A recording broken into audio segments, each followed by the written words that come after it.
And we're live. Oh my god. Andres, your first podcast, probably. My first podcast. I'll introduce you because I forgot to introduce my last guest. But for all the viewers, Andres is a good friend from the high school I used to go to. He he's a kind man. So let's get into it. So you're doing like confirmation right now, right? Yeah. So what's like your spirituality, if I can ask? Okay. I wouldn't say I'm a hardcore like Christian slash Catholic. Um, I'm more of like a person that establishes like different religions and cultures into my own religion. So I a good see. example, yeah, yeah. A good example would be, for example, the Islamic culture. Okay, so in Islam, they basically don't have pictures of Muhammad or God or anybody that's like a saint or something, because in a way that's idolizing for them. Like, isn't Yeah. so? I think in a way like that's kind of cool because like we don't really know what God or Jesus looks like, Mm-hmm. or for example Mary, um, and then to almost like worship and be guided by those, um, it's like kind of weird, you know? Yeah. Especially since like I know we were kind of talking about it or texting about it earlier a couple of days ago, like religion's sort of been used to control people. Mm-hmm. Like especially with the images of, like white Jesus, Yeah. like the power of, you go to all these different places around the world where they're obviously not white and they have images of God, which is like, this dude that looks like this Italian dude because he was like literally painted after this Italian dude. But Yeah, yeah, and then like yeah, go I'll ahead. go.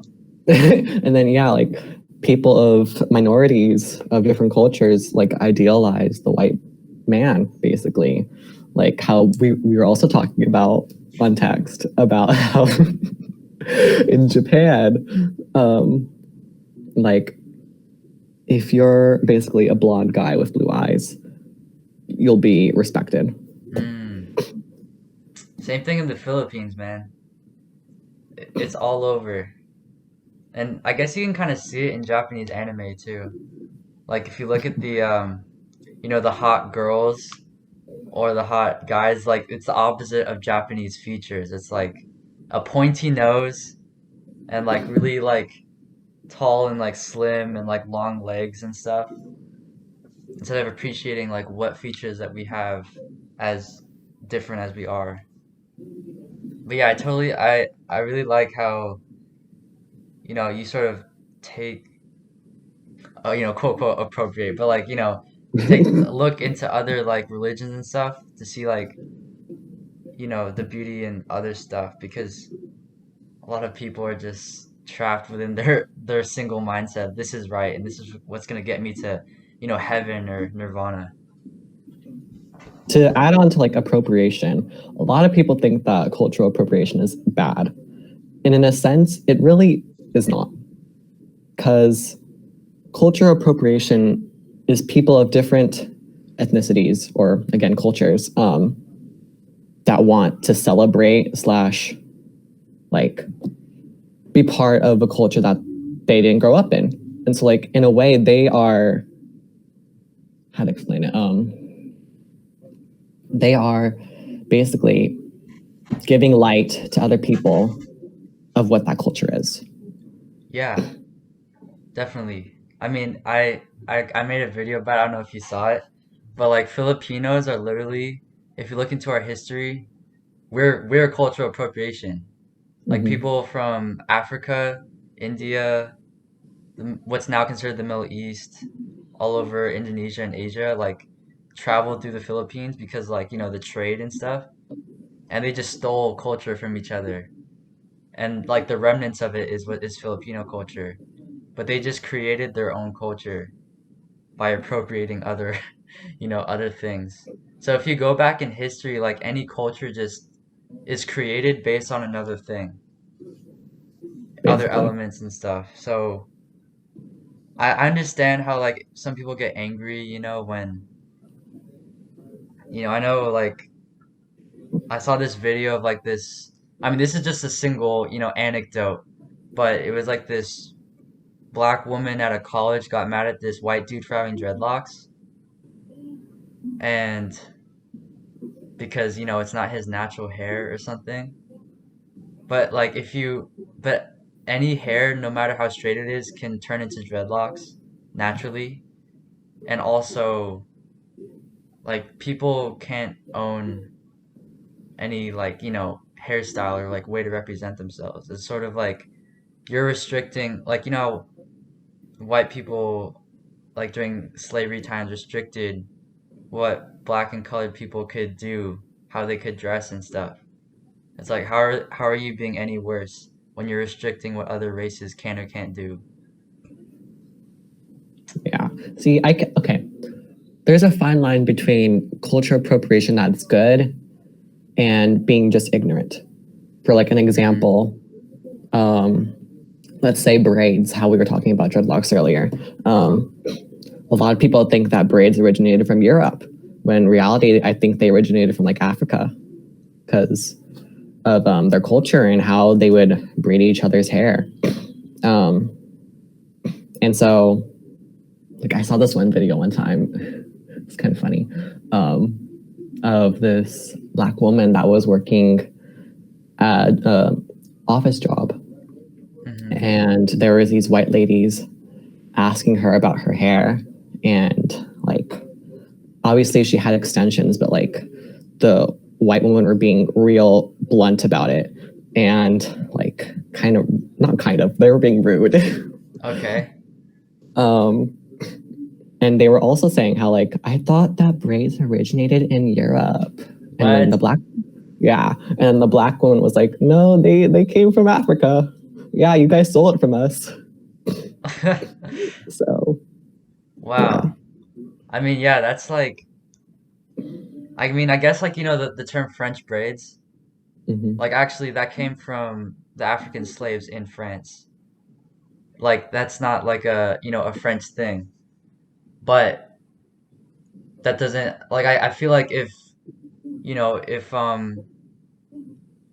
a white person wears like a kimono or something, like you are stealing culture. It has a cultural significance, but that doesn't mean that it's like wrong.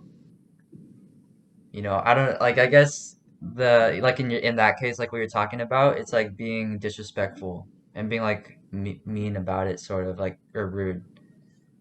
Yeah, again, like how I said, there's a fine line between good cultural appropriation and ignorance. Yeah.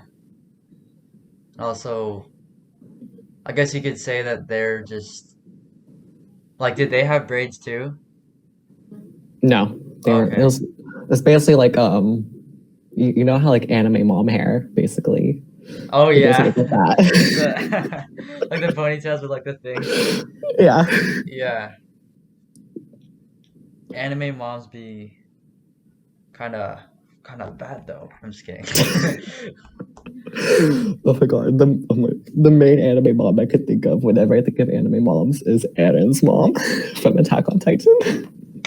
I can't stand Attack on Titan, dude. It's too grim for me.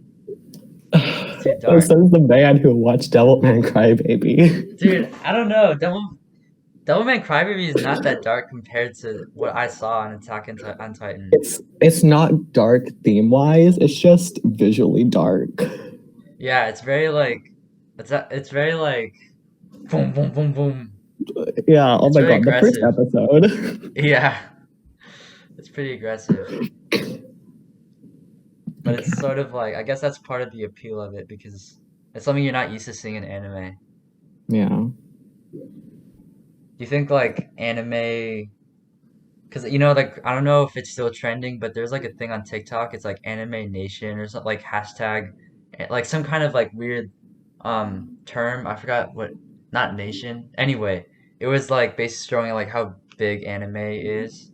People are doing like art and stuff, and I guess like I feel like anime is sort of kind of still seen among certain like communities, but it used to be like a weird thing, like only weirdos. Oh my God. But now it's really like it's so mainstream.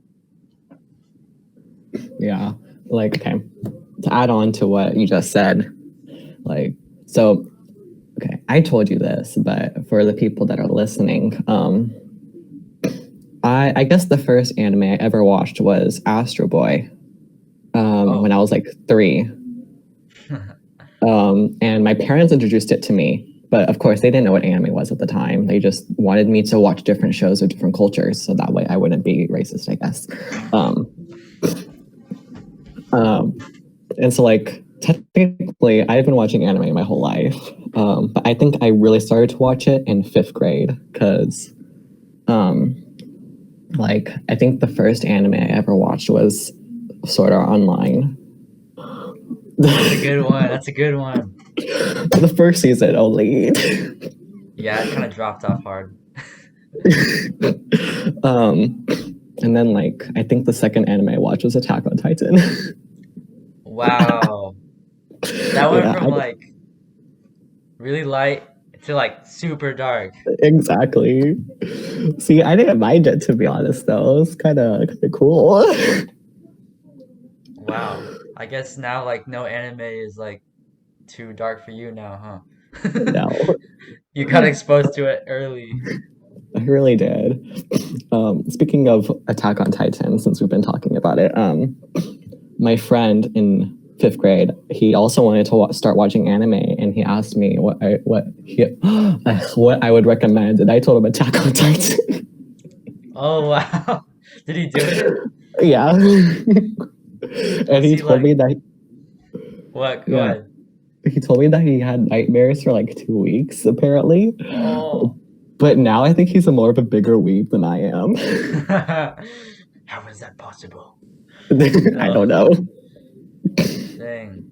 So that's the makings of a weeb. You passed on the weeb crown. Yes. I try to get everybody I meet into anime. Yeah.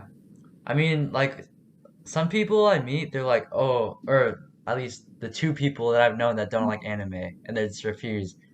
I'm like, "Why don't you like have you even seen it? Like how could you not like anime? It's a genre. It's not like a one type of thing." Exactly. Exactly. Oh my God. Okay. I'm gonna elaborate on that. So I have this one Okay. friend, I'm not gonna say names.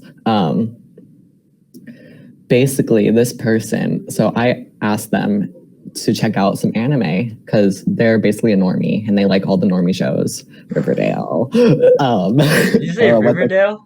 Yeah, Riverdale. Dude, I'm a normie. What's what's that other one called? It didn't just come out, but it's based in South Carolina. South The Carolina. Outer Banks, that one. Okay. I don't know that. It's okay. And for another example, like um, on my block, let's say that one, yeah. So she likes all those shows, and so I gave her shows that like are similar to those, and she's like, "No, I do not want to watch anime." And I said, "Why?" She's like, "I just don't want to," and she never gave me a real reason as to why she does never want to watch it. It's some She's like, weird like stigma thing.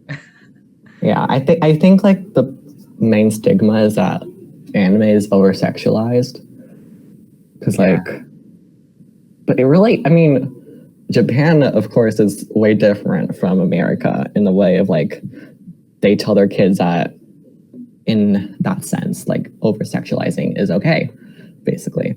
When as America, I guess the cis white man want to like what's it called? Hide their child from the sinful world. Dude, it's really interesting you bring that up because like I know I'm jumping, but like in Japan, like it's really sexually repressed society, even though anime does have a lot of like sexualization and like like kind of things with like the with like little girls and stuff and like Uh-huh. teenagers, and it's just like it's interesting because in Japan, as far as what I've seen from like documentaries and shit, like what do I know? I've never been there, but like you're not supposed to learn about sex until after you're married, really. It's like a Yeah. big no-no to talk about in public. So, or to even like really be overly expressive about like sexuality or emotion. But in America, it's like the opposite, where we are sort of hypersexualized with everything that we have in the media and hyper emotional, but at the same time, there is like this weird suppressed sexuality of like, don't show nipples, no female nipples, don't Hmm. like it's like super sexual but also really restrictive and very Puritan. Like, oh, this is like, like Jesus and stuff like that. Don't show your shoulders. Yeah. Dude, Don't I want went to to a arouse. huh? Don't want to arouse the young men Yes. with shoulders. Oh my God. I went to a private Christian elementary school and middle school. And they said they had a rule where like your spaghetti straps, no spaghetti straps. If you're gonna wear something that's like a thing, it has to be like 2 inches or bigger or something. And then in middle school they banned leggings and like there's all these rules on like skirt length and stuff. It's like to make the boys not like act out or something. It's like, bro, we weren't even thinking about that until like you made it our attention. Exactly. Okay. So you went to a Christian middle school. I've been in public school my whole life until eighth grade. I switched to private. So basically, in a way, like private school kids on my side of the spectrum, like when they're young, they don't know really what sex is or what shoulders have to do with. Shoulders are. And then like all the people in middle school, even the girls, nobody cared really what the school thought, and they just wore whatever they wanted to. Yeah. And it's like it's really stupid, like dress code, because they're just clothes.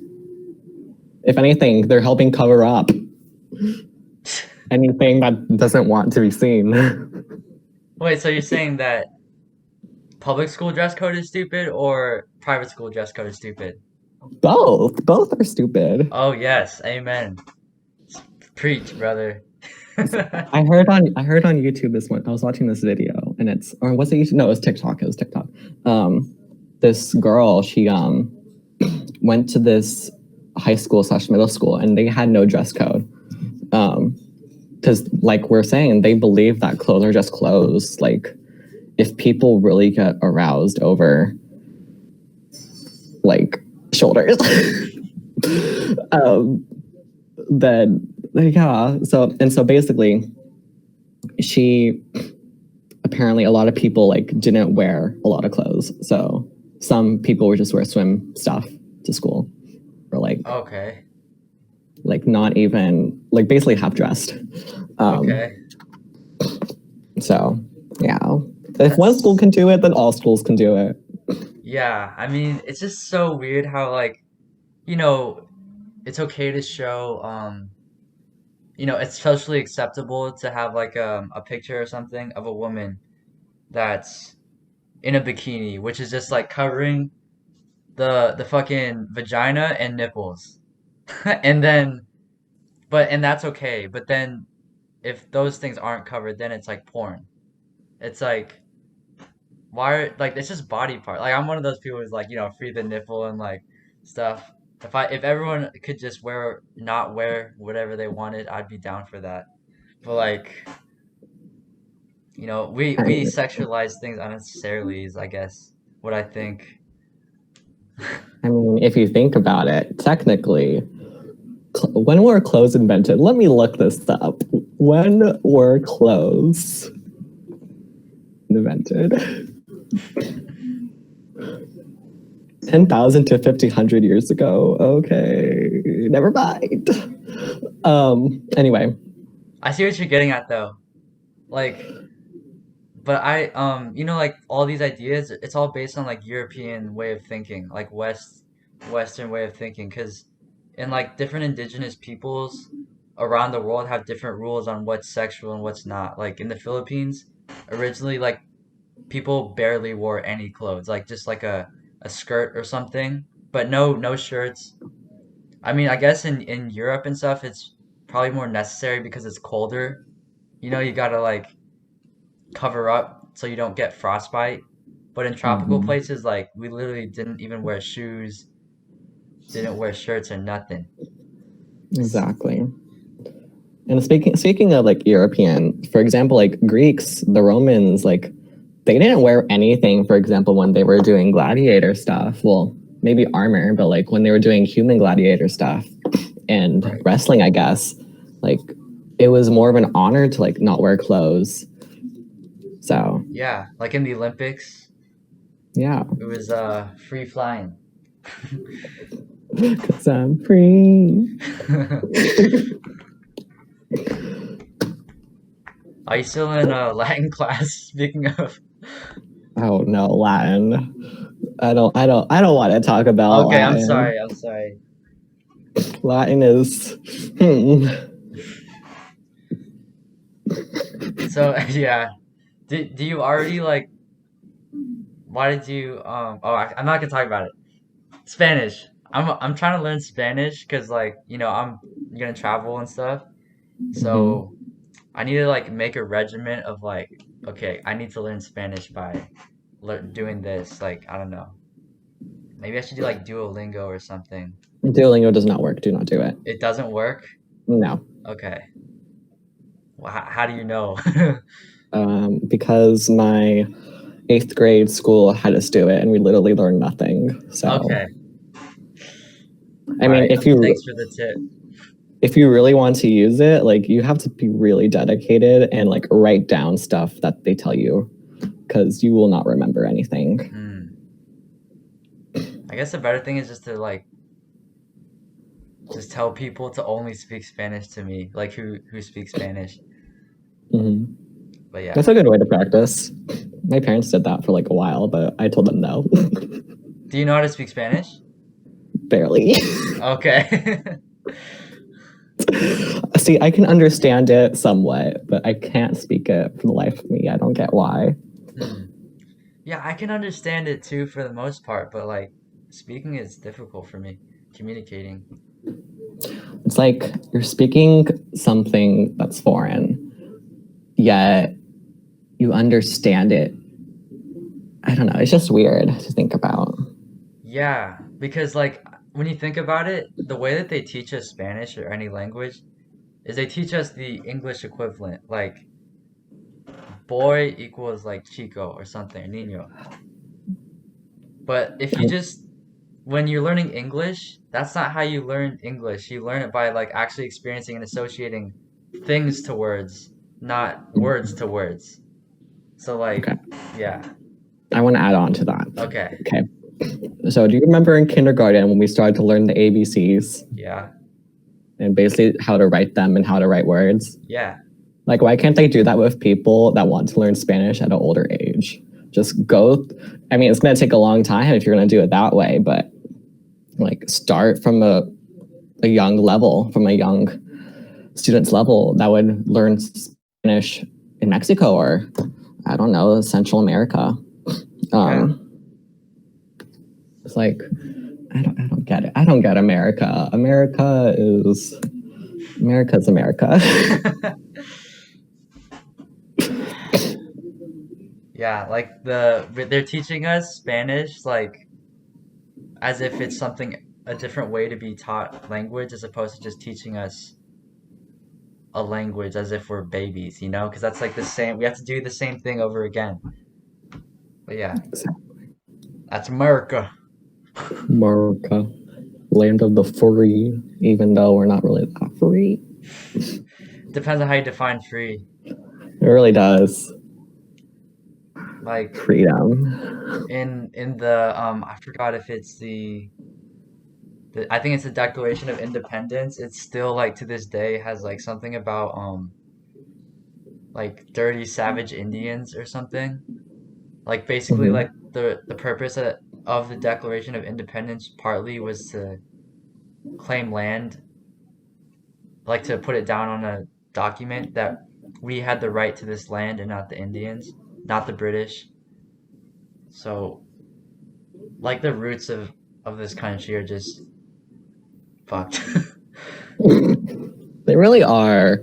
It's like, okay, one thing I really do not get about America, they are running away from oppression.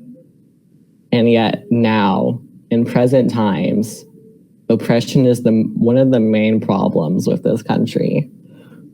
It's like, did you not learn anything from history class? I know. Well, because those Puritans who ran away from the British for like religious freedom, like ran away so that they could persecute non-white people, basically non-white Puritans. Like that's why they wanted to run away. So I like know. when those people are the founders of like your whole country, those ideas like Stick impact around. millennia in the future if you don't like change shit drastically. Mhm. But our government is like designed to actually have slow change so that you can't have someone rise to power all of a sudden. But Mhm. that's why, man, that's why I want that the true democracy, the online democracy where everyone's vote is just a vote and there's no representatives. Okay, I want to add on to that. Okay. Yeah, go for it. I I also do not get the Democratic and Republican parties. It's like, okay, if there were no such thing, people would have to. They would have to vote based on the ideals of the person, um, and not what party they belong to. Yeah. See, that's exactly this Democrat and Republican thing though. It's like they do that so that they can just play people, so that there can be an enemy. Because when you can unite one group against another group, then people can't actually like they're too busy fighting against each other to see like that there's nothing being done, that no one's wishes are actually getting fulfilled. Like it's just to control people. And really what matters is just like I mean, look at like the fucking situation we have right now with like Trump versus Biden. Like I don't know if you're for Biden or whatever, but like literally the only reason why most people are voting for Biden is because he's not Trump. Like, Real. Okay, it's really funny. It's really funny how whenever we have candidates, it's always the people we don't want. And it's always the people that have money. yeah, It's basically the people who have money make it in the world, and only because they have money and power. yeah. Like our system is literally designed for that. Like, did you know that like to even enter your name into the early stages to get your name onto the presidential thing, you have to pay like a $60,000 down payment just to get your name in the ballot. Like no everyday person could just spend 60,000 willy-nilly. That's only for Mm, the elites. And then they have to campaign, which costs money. It's like why do we and then you get sponsorship from companies and like lobbyists, the NRA and like all these different things. It's a mhm. system built on money, but like not doesn't really care about the people. Anyway, Yeah. that's my rant. See, if if we had to basically choose when the candidates were first out there, and like there was only one debate, and we had to choose one person, I would have picked Andrew Yang, to be honest. Yang gang! Gang gang up in here. Same, bro. It's like he had such good ideas. He believed in global warming, and he had really good ideas of how to solve them. Yes. It's like, why? Yeah. Like a lot of these other like politicians stuff, like whether it's Democrat or Republican, they either like, well, most of them are using just the divide and conquer, where they just like say, screw that, I'm not Republican or I'm not a Democrat, so vote for me, which is basically like Biden and stuff. And then they don't actually have plans for what they're gonna do. But Andrew Yang wasn't very polarizing. Like he had people from the middle and the left and the right. And also he had like on his website, I think he still has it, like all of the policies that he was gonna do, like exactly what he was gonna do. It's like he had a plan and nobody, it's like, how do I put this into words? I guess no other politician actually has a plan that the people can say this is what they're gonna do. But for some reason, which I know why the reason is, he wasn't even put into the ending Democratic thing. And you know why that is?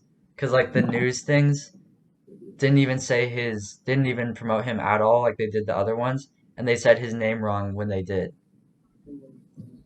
Like, did you see that? Like some of them, Yeah, it was like Kevin Yang. I can't. It's like, Yeah. no, his name's not Kevin, yo. It's Andrew. Yeah. I can't. Yeah, it's weird. It's sad It really is. because then, we have like this theater politics, like all these debates and stuff.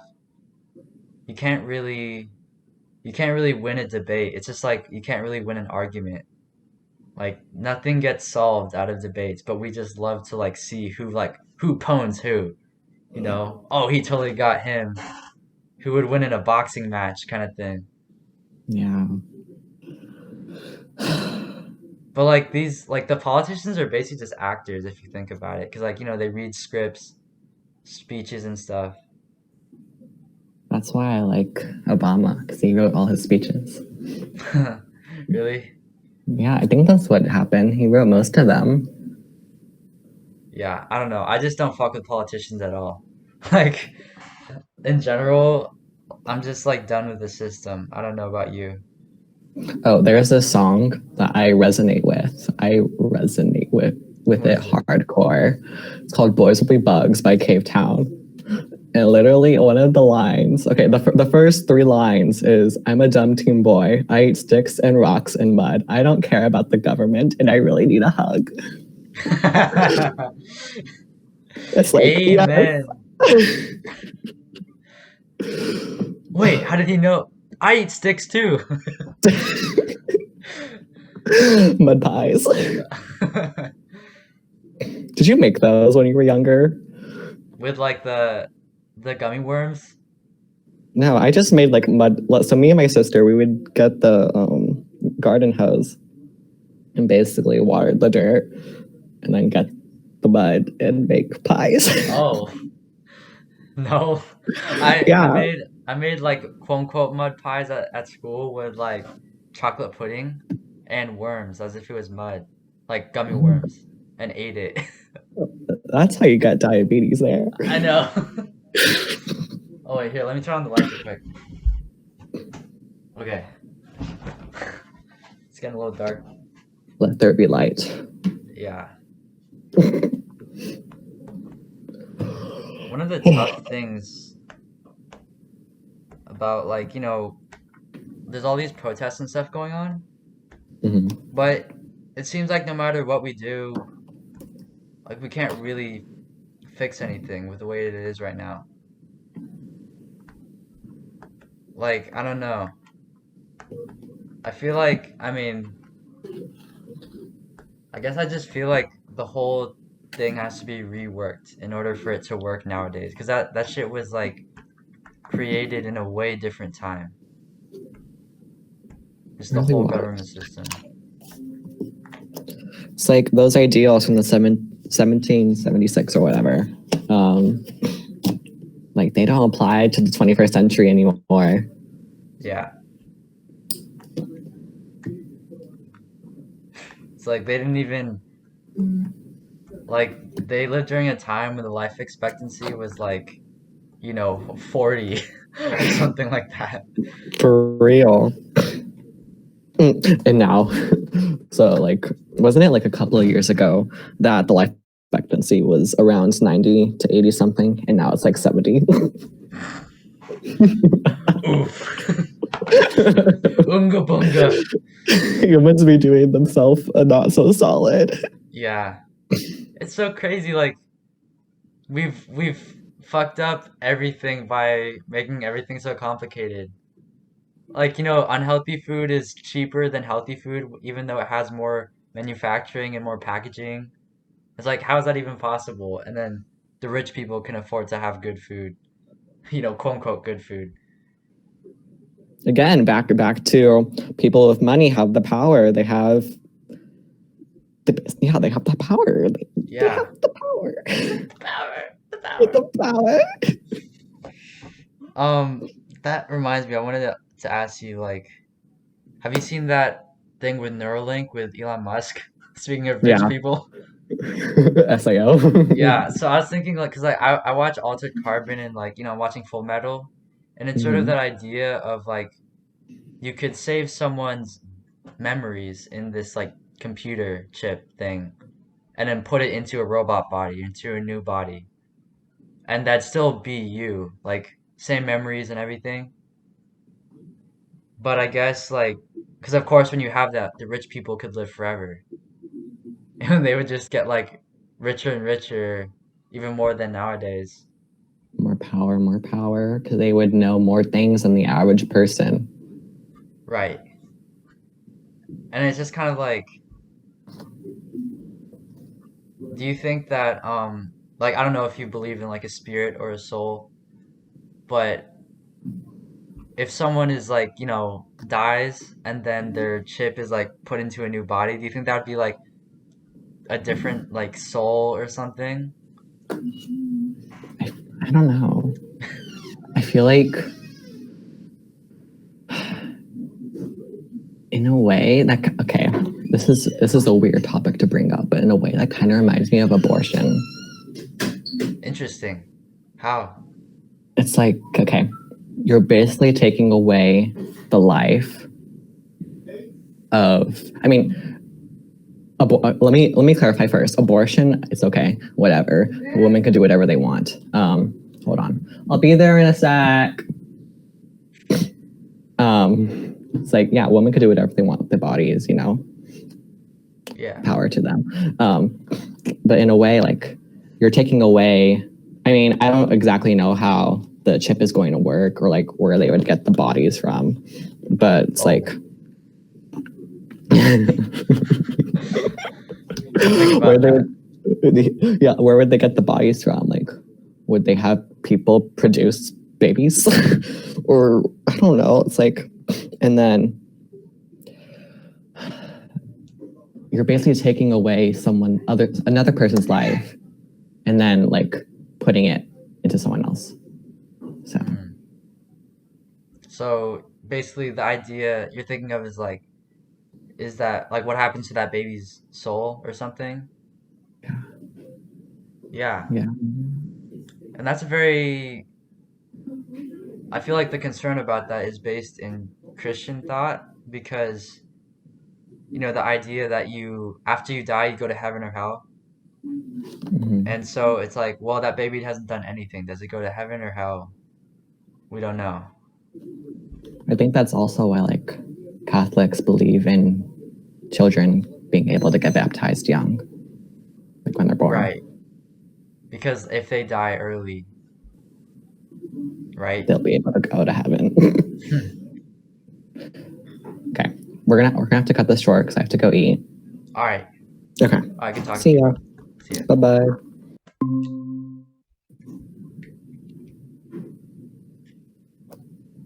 Hello.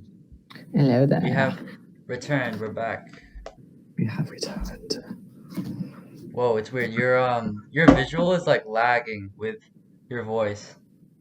It mine? is? Okay, now No. it's good. Okay. Ugh.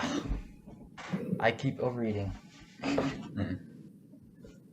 What did you Alright, have today? so hmm? What did you have today? Some like veggie, like cabbage, carrot, radish, potato soup with You're so some, healthy.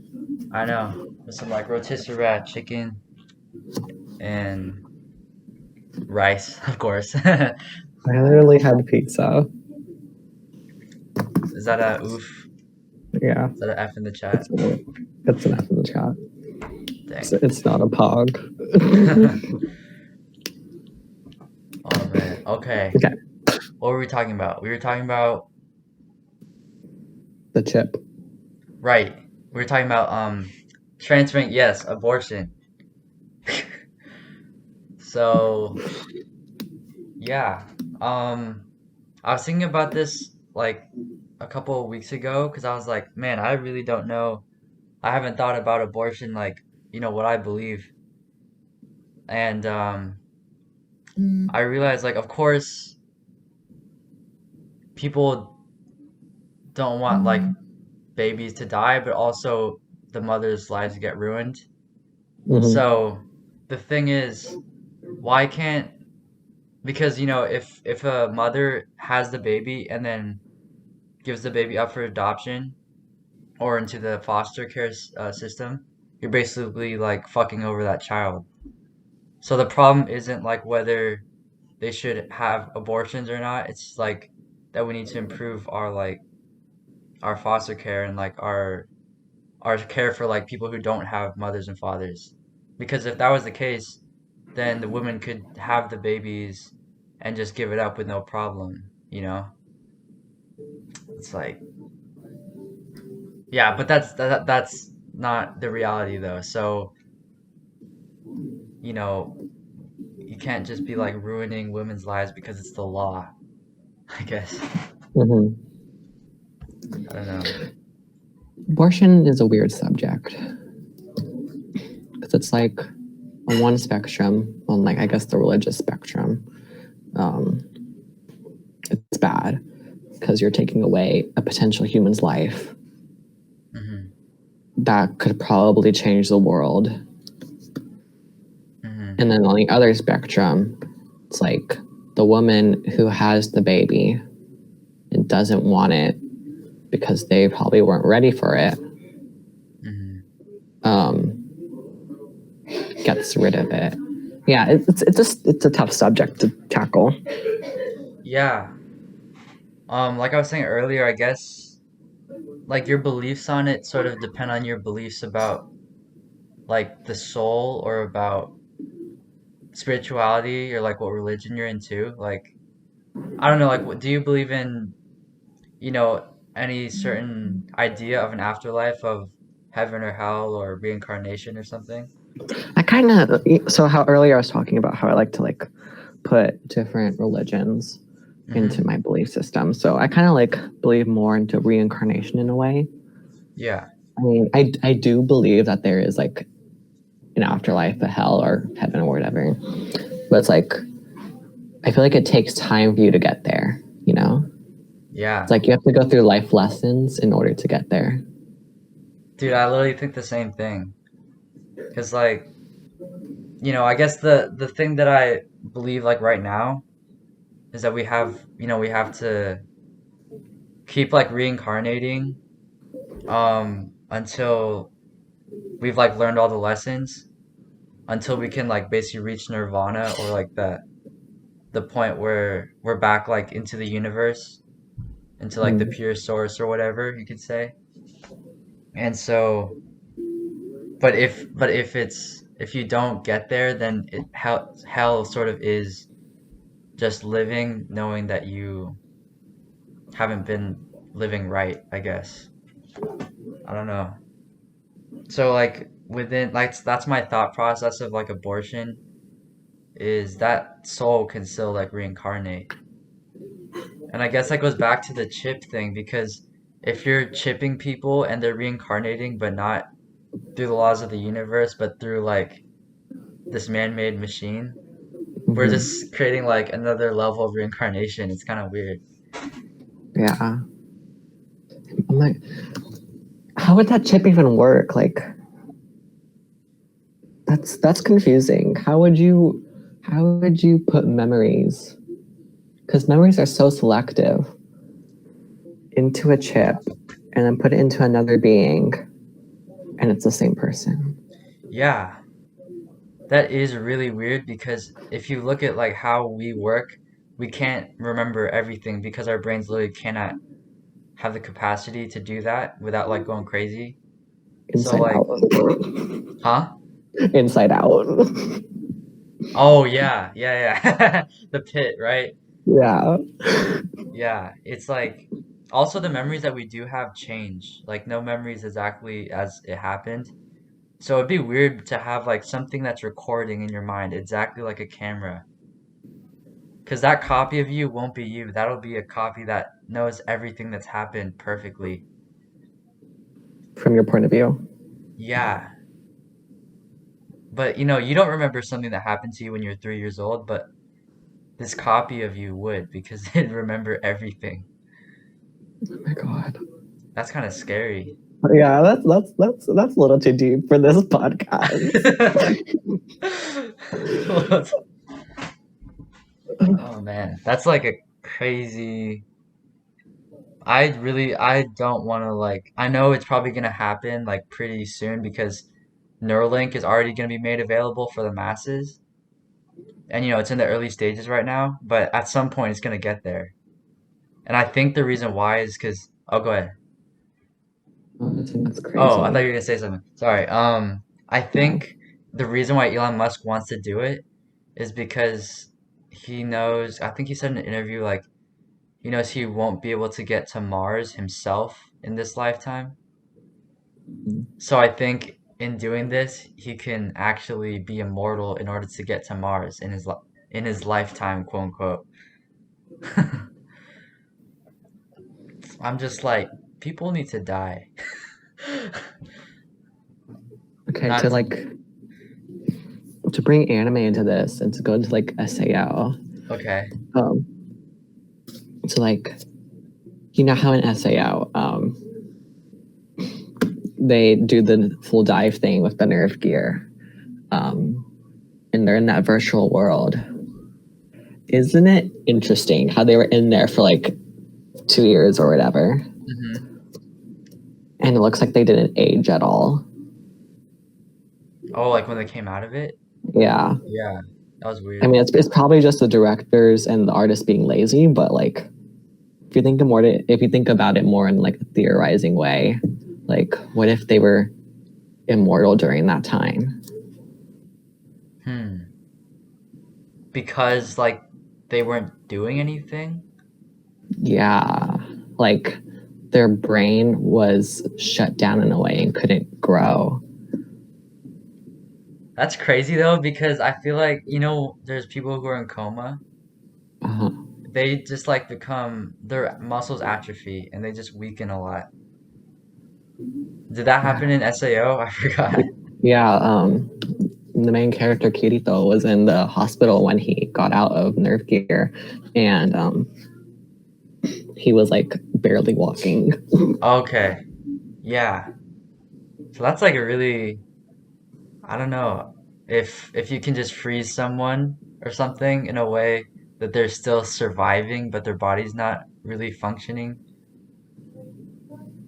Oh my god! Okay, to bring more about like SAO, how would they go to the bathroom? A It's like, catheter? Just gotta you gotta plug that shit in. oh no, that's I don't know. My dad had an idea. I don't know if he had an idea or if it already is a thing, but he wanted it.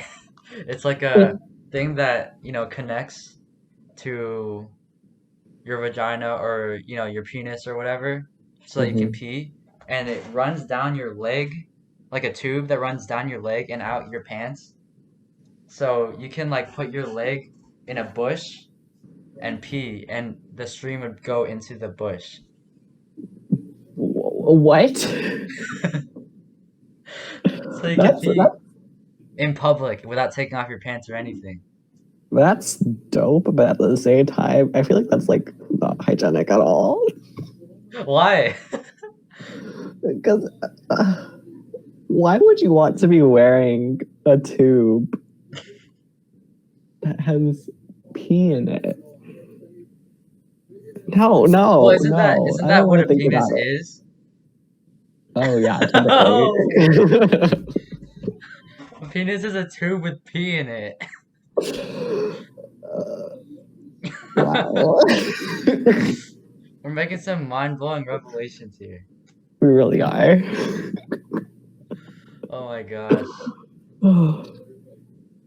There should be like, dude, there should be like no laws against public like pooping and peeing because No, we don't want diseases.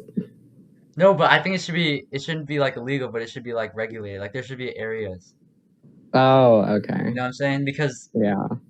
there's places where like there's no public bathrooms for like blocks. It's like Hmm. where am I supposed to go? Where are the homeless people supposed to poop? Like cause stores and stuff have stopped allowing people to use their bathrooms. If they're not customers. Yeah. No, just in general, even if they are Oh yeah, they customers. save it for the employees. Yeah. And so I had to take a dump at the beach, and I was like literally going door to door asking if I could use anyone's bathroom, and they were just like no. So I just Dude. like dug a hole in the sand in front of some rich person's like beach front property and just took a dump in there. Oh my god. Like, yo, there's no public bathrooms open. Where else do you want me to do it? you, Oh my god. your boy gotta do when he What I gotta do it. gotta do. It is what it It is. is what it is. Oh my gosh. I don't want to think about it. I'm thinking about it and I don't want to think about it. What? Like, okay, one, the pee thing, and then two, you pooping in the sand. You know how I did it? Oh my I god, just how? you just dig a little like bowl, and then Uh-huh. you just like you put a towel over your lap and you just sit over the hole and you just lay back. So it looks like you're just sitting watching looking at the beach. And no one knows you're doing anything. Unless you made sounds. It's Yeah. People would be like, what does that smell? yeah, I was curious. I wanted to like see what it looked like because it was like the most insane like huge like thick poop too because and it was like one of those like poop emojis. Oh no. Ew. What were you eating? That's like I was eating food that you diarrhea. would eat at the beach. I was eating like well we grabbed some like mochi and like I don't know, some like desserts and stuff. So it was loaded. That's like some diarrhea type stuff there. It wasn't diarrhea though. It was like thick like soft serve like spiraling. Poop flavor yogurt. Yeah. And That's then gross. yeah, I marked it with an X. X marks the Oh spot. god. Put a stick in it. I wonder if someone ever is gonna dig it up in the future. Be It like, probably, well, when did you do it? a couple weeks ago, I guess. Oh, okay. So, Because I was gonna say it probably already like, resonated and mixed with the sand. So, oh, but no, it feels like a couple of weeks ago. It's probably still there thriving. it's thriving. Eating the sand fleas. That makes you think though, how much of like the beach has people pooped in and peed in that we don't know about. Probably a lot. It's sort of like the ocean if you think about it. Well, I mean, the ocean is basically pee of fish. Yeah. And then it gets like filtered through like nature or something. But it's sort Mother of like, Nature. yeah. But it's sort of like how air is just the coughing of humans and animals.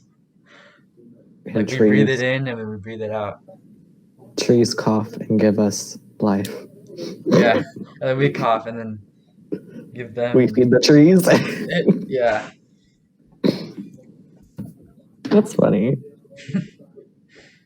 Do you think that crabs think that fish are flying?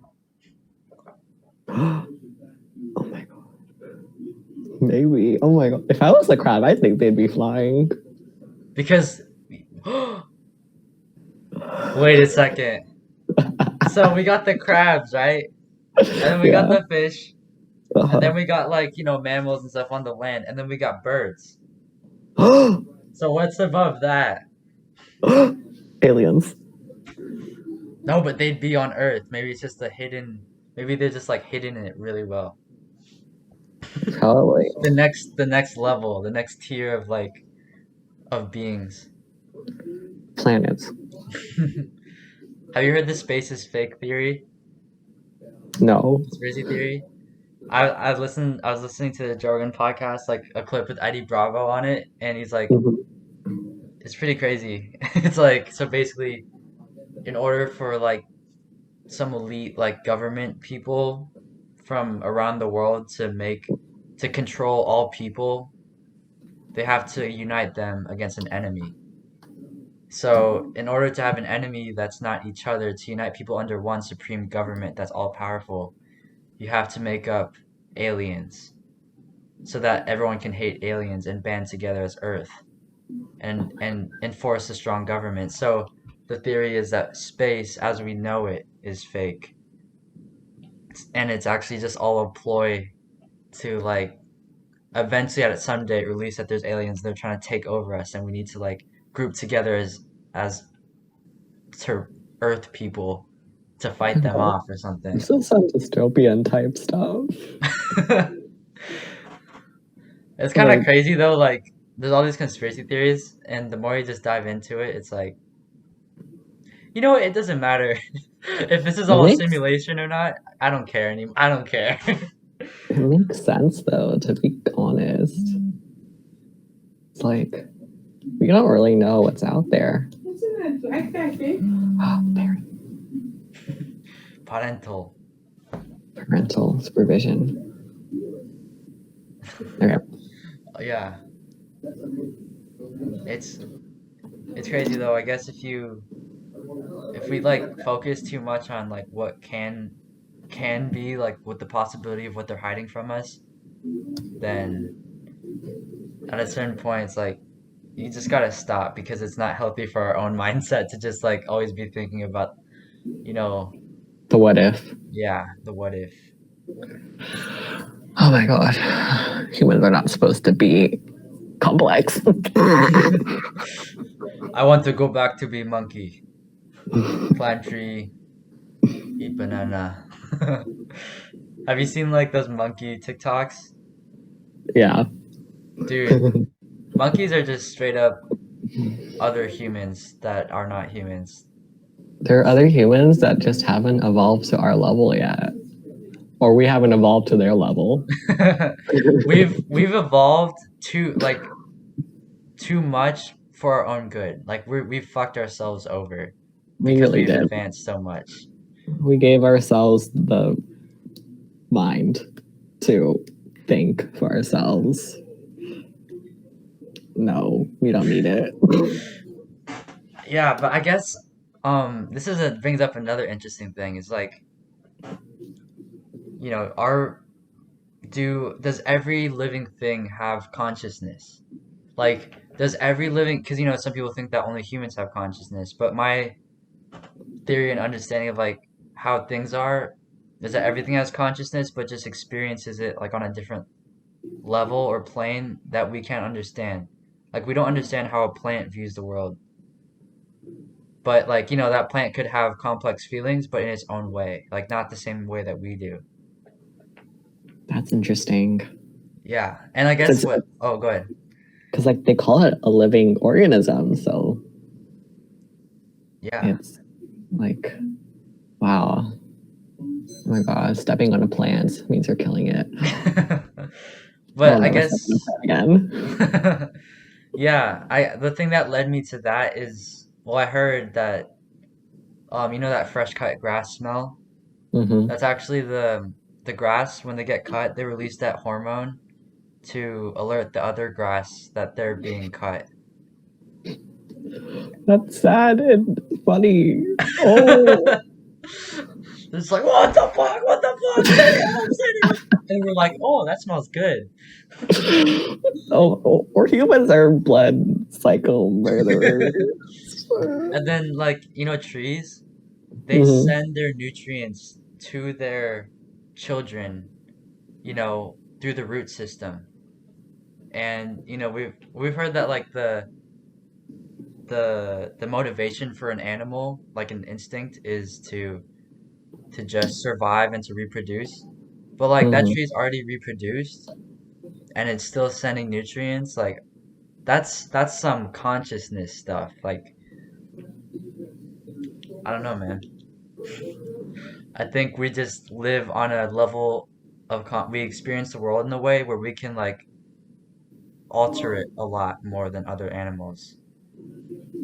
Like Hmm. we can like cut down trees to make a building when monkeys probably have the capability to, but mentally they're not like in that space to do that. Oh my god. That's some Planet of It the Apes shit right there. really is. It really is. Yeah. It's like for example, how like elephants, whenever one of them dies, they all congregate over the dead body and mourn it. Oh yeah, I've heard that. Yeah. You can't tell me that that's just instinct, you know? That's love right there. Yeah, that's emotions. Oh my god. And I This guess is, we this is getting deep. yeah.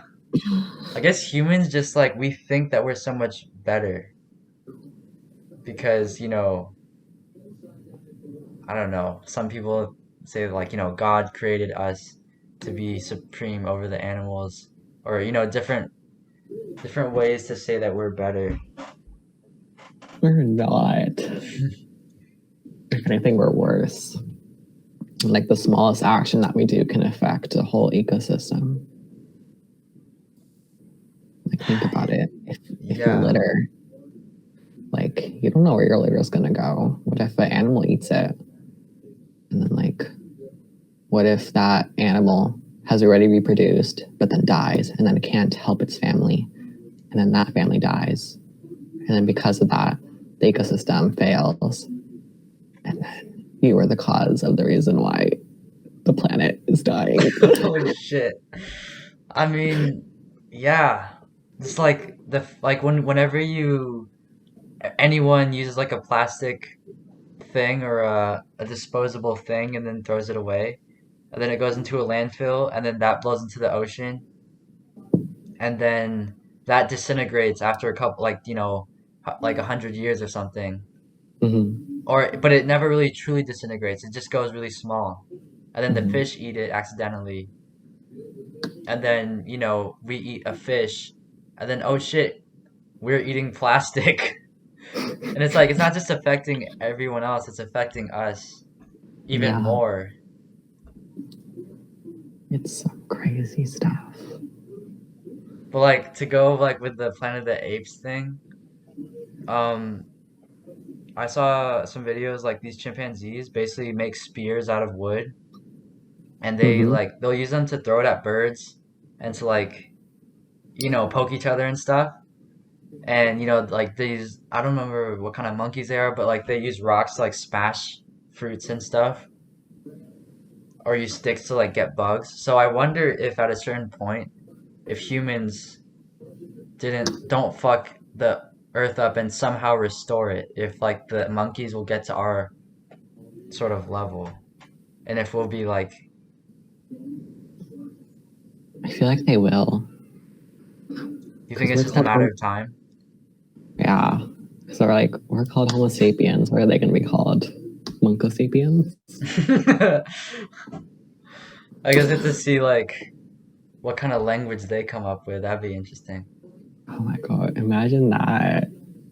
Can you imagine that? Like, Oh, oh yeah, I major in ape ape herpetology. Oh studies, ape studies. I know all five of the ape languages. my god. Oh my gosh. And then they start to like be on the same level of humans. And then we're clashing each other for the top spot of the food chain, I guess. And Yeah, like, and I guess maybe there'd be some sort of weird racism, like humans versus, apes and monkeys. that reminds me of BNA, Brand New Animal, I've anime. seen I've seen like the thumbnail, but what is it about? Like, Okay, it's basically about so humans divided into two evolutions. One where it's just a pure human, and then one where it's like a half breed, okay, why? like half animal, half human. Why did they Uh, do that? I don't know, biology. They um, just started fucking animals or something. I guess something like that. I think they got like human attributes. I mean, animal attributes.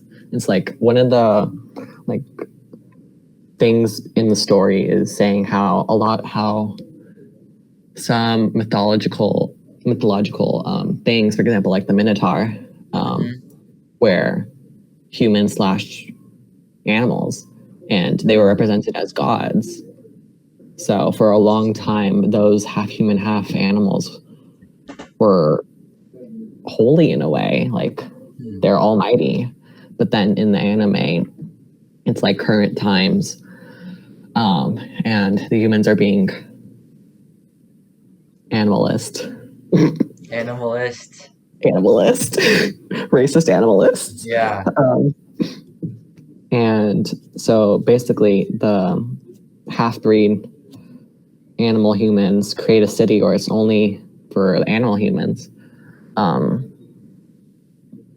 And yeah, they're basically forced to go there because the humans are probably going to kill them if they show themselves in the public. Wow. Yeah. That's sort of like that reminds me of just racism in general. Because like people before they mixed across the world, like let's say like white people, for example, white people Mm-hmm. have been fighting each other and been racist toward each other for a long time. Like, oh, those are the Irish, those are the Scottish, and we hate them. Or like, that's like, Norway or that's Sweden. And then when they discover that there's other people, then at some point they just decided they were white people and that they're against these people, just like how Native Americans have different tribes that sometimes fight with each other, sometimes they chill with each other. Mm-hmm. And that sort of still goes on today with like, for example, in the Philippines, there's like a lot of there's like and Filipino culture, I guess there's colorism, especially with older generations, where like, white is better. Like being light skinned, being tall, having like a white like nose and stuff. It's like they look down on people if you're dark, which is like our indigenous, that's how we are. Mm-hmm. So I wonder, like, have you ever experienced or do you see any sort of colorism or racism within, what your race, I guess? I mean, personally, I people always think I've been white, Okay. um, mostly because of my pale skin. Mm-hmm. Um, and really, that's only because the region that I'm from, which is Jalisco in Mexico, um, the majority of the people there are very pale and have like white features. So, like for example, they have blonde hair and blue eyes, but they're Interesting. Mexican. Um, so, I guess to say racism in a way. Um,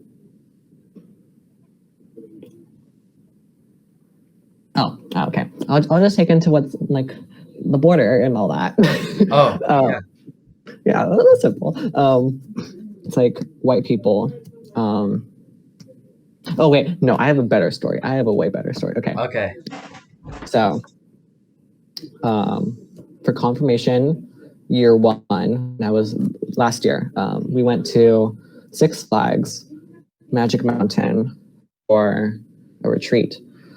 And so basically, the confirmation I go to, the school that's held at, is in a colored community. So basically, all the people that go there to that confirmation are like either Hispanic or Black, basically. Mm-hmm.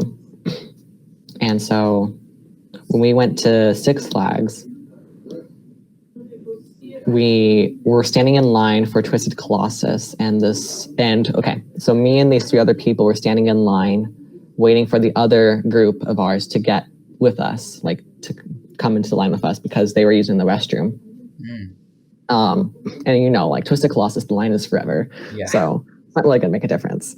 And so then the lady behind us, when our friends came to our group, didn't let them pass by. Yeah. Okay. Karen. It literally was a Karen. she was, I automatically knew. She was like, I'm gonna say 40. She was 40 or 50 with her husband and her son. I could tell that both of them were like, we don't belong with her.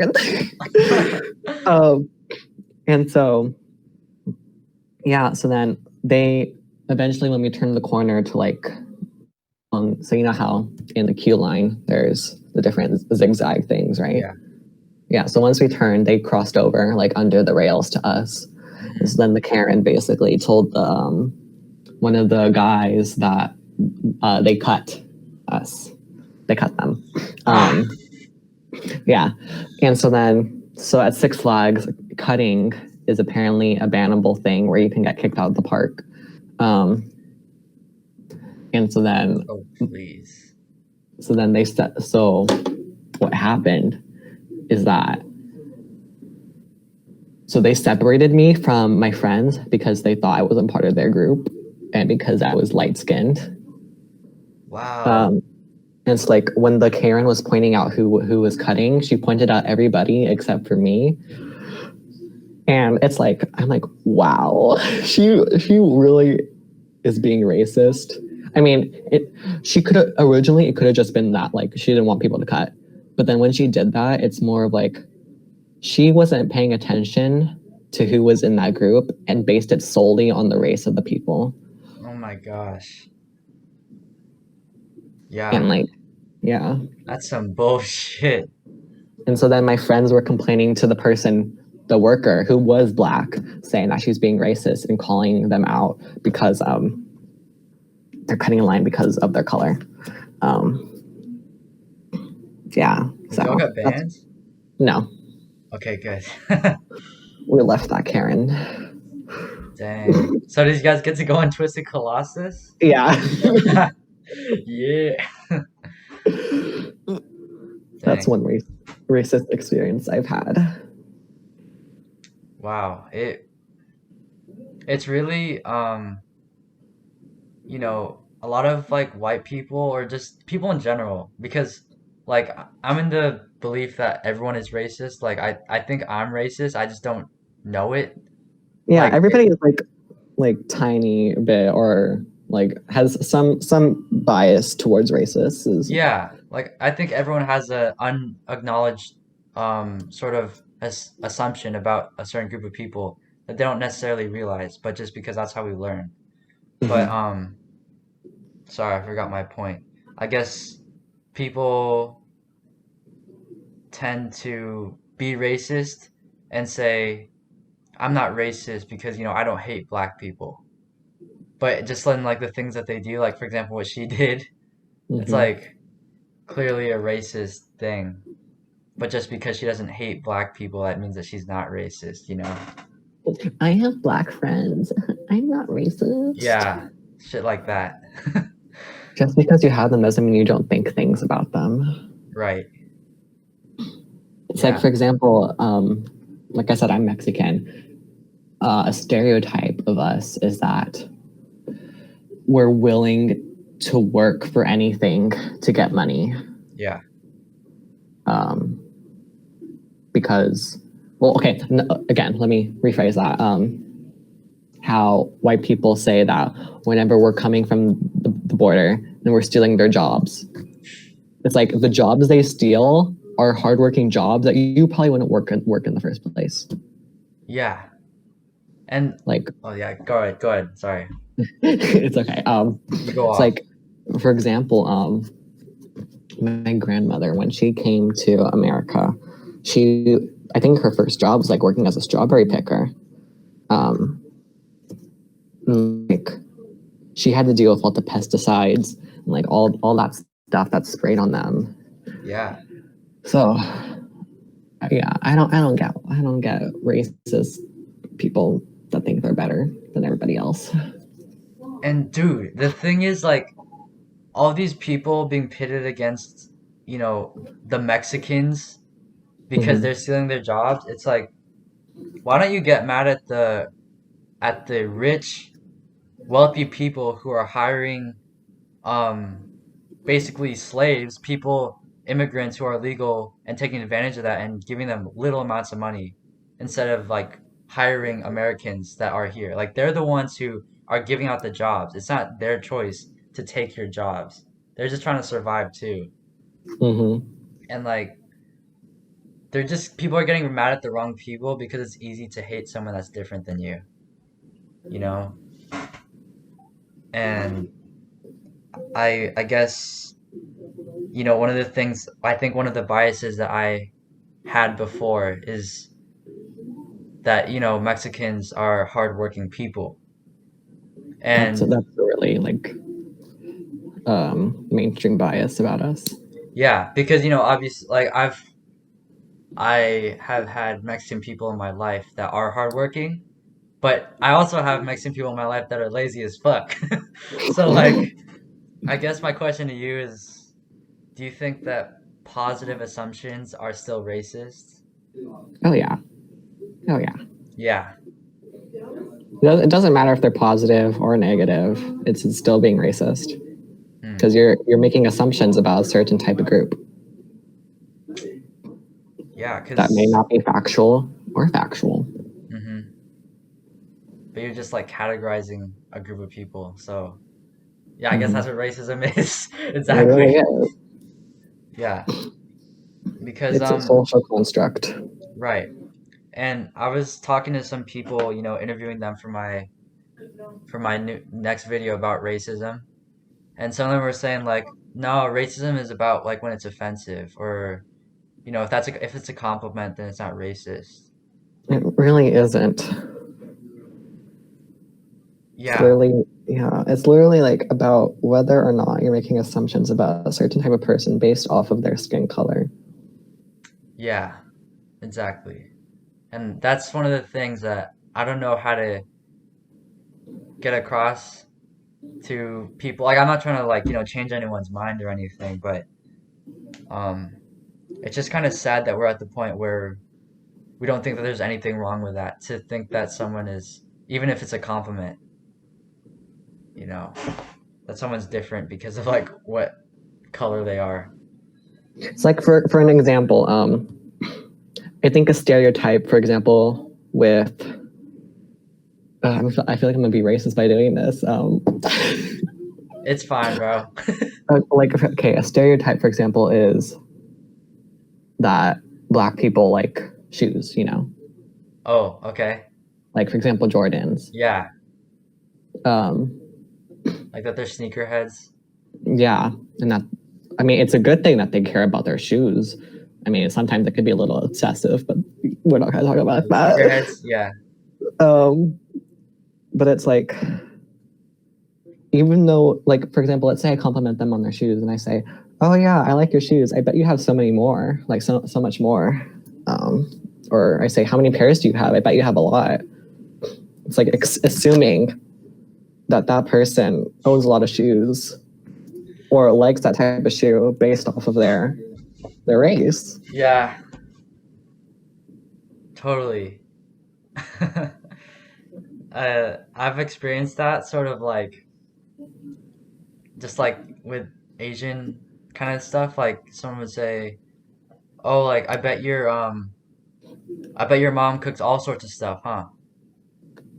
Like, because like we're dog eaters and cat eaters and we eat guinea pigs. Like I heard, it's like someone said to me like, don't Filipinos eat like guinea pigs or something? And it's like don't Americans eat like shitty food that like has been processed and is like fucking killing the environment and shit? It's like, obviously not every American eats. Yeah, I mean, you know how it is. But Yeah. it's just like maybe that's one of the things that is just missing in our education is just exposure and like knowing not to just make assumptions. For real. I feel like America is very like Anglophile plus. What does It's that like mean? it's like Anglophile is a person that loves England.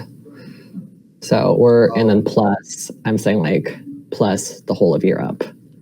Like America is very centralized on European culture. Like we learn about it from a very young age and mm-hmm. not any other cultures Yeah. until like we're in maybe late middle school or early high school. For example, I'm taking world history. So I'm learning about different cultures. Yeah. Yeah.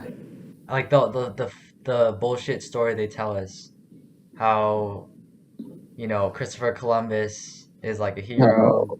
and how, these conquerors are, they made peaceful relations with the Indians and then the savage Indians attacked them.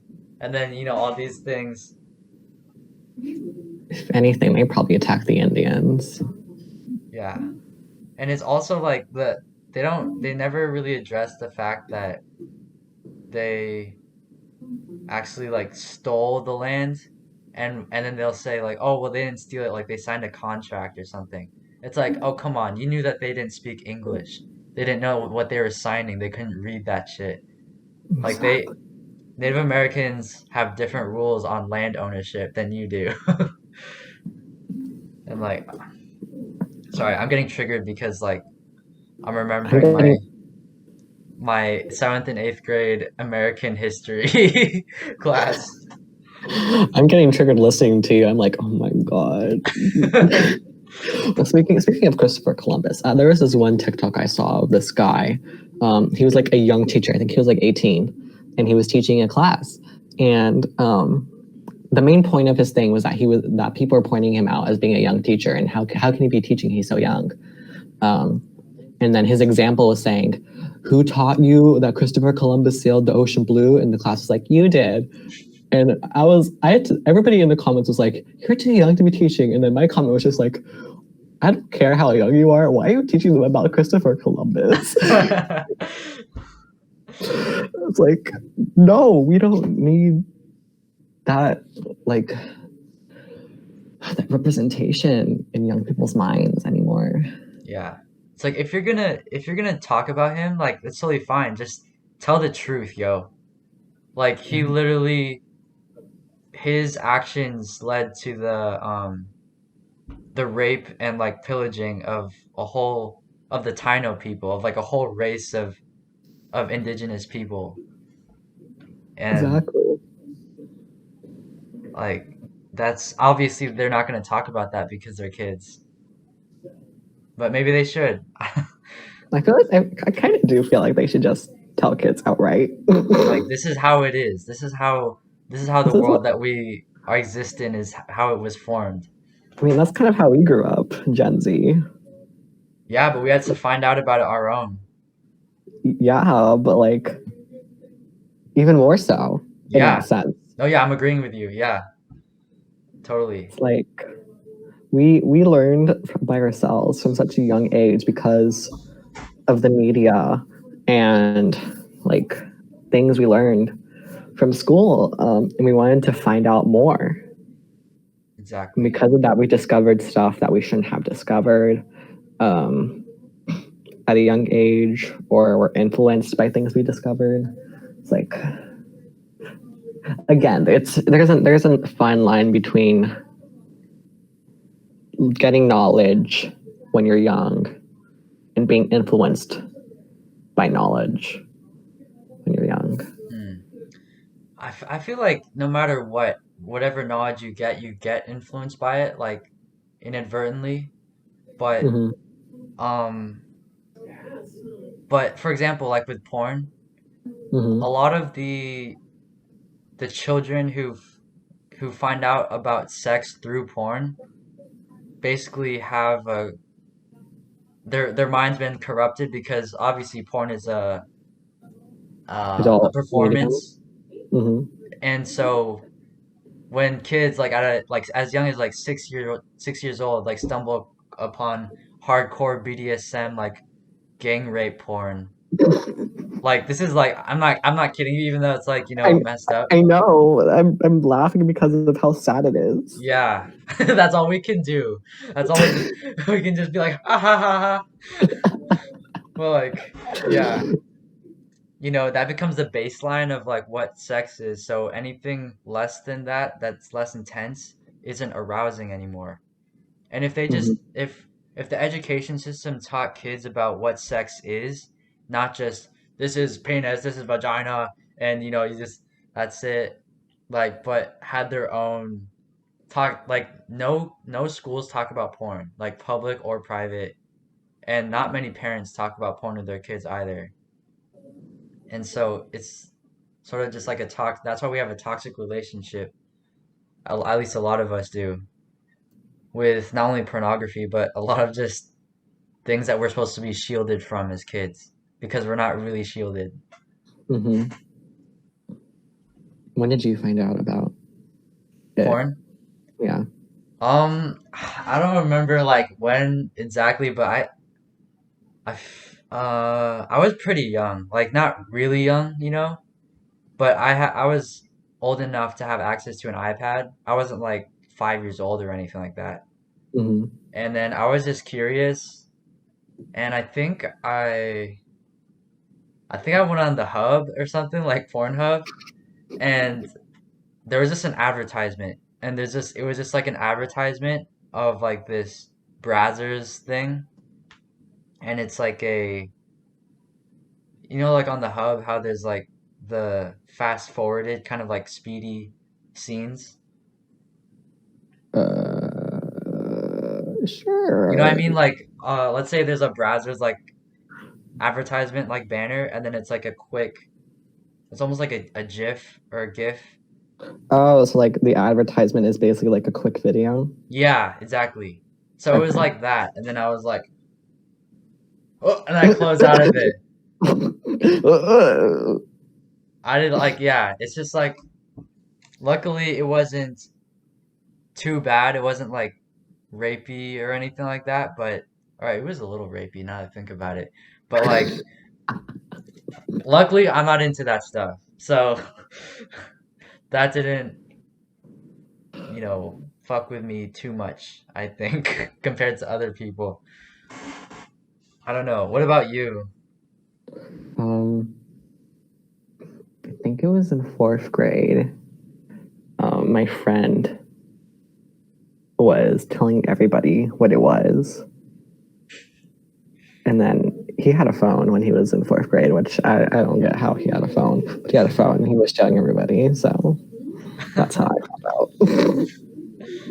And then, so did you like watch porn after that?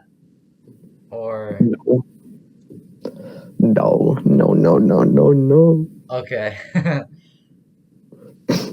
Yeah, 'cause I don't know, like I'm addicted to porn, and I've like sort of I feel like I've found a way to recently to overcome it, Mm-hmm. and I made a whole video Your about video. that.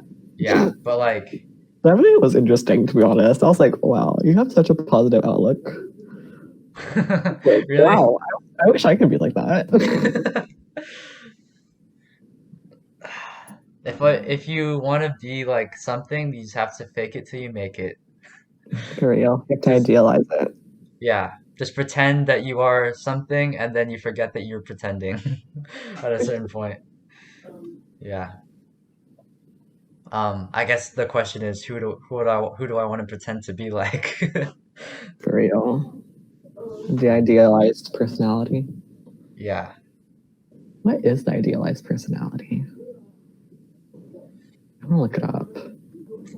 I think it really changes from person to person, but it seems like in certain like movies, there's like the strong silent type, the one who's like a badass but isn't very, emotional and just like the quiet man.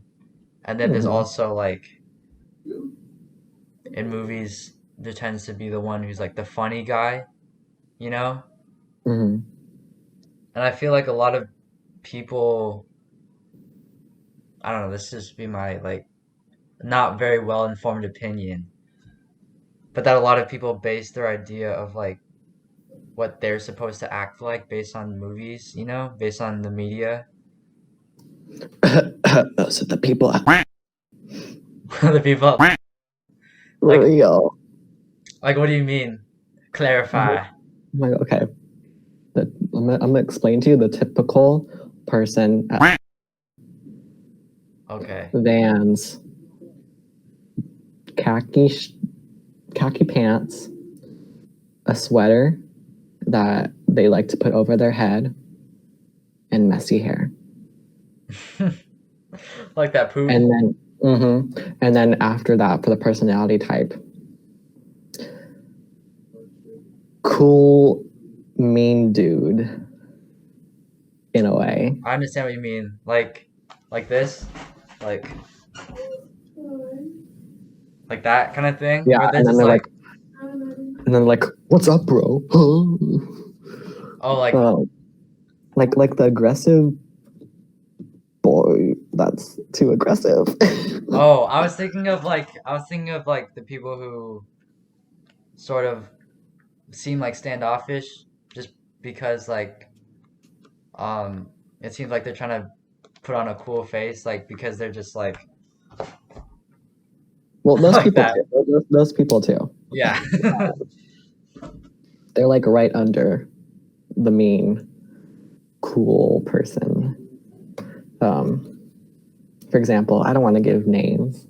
Um, I mean, I shouldn't. And even if I did, you'd probably like cut them out. um, this one person that I've had experience with, Uh-huh. um, his way of making friends is being rude to them and calling them names and basically messing with them until they like them. Hmm. Yeah. Interesting. It's like reverse psychology in a way, you know? Um, like you want them to like you, but in order to do that, you want to be mean so that way they hate you.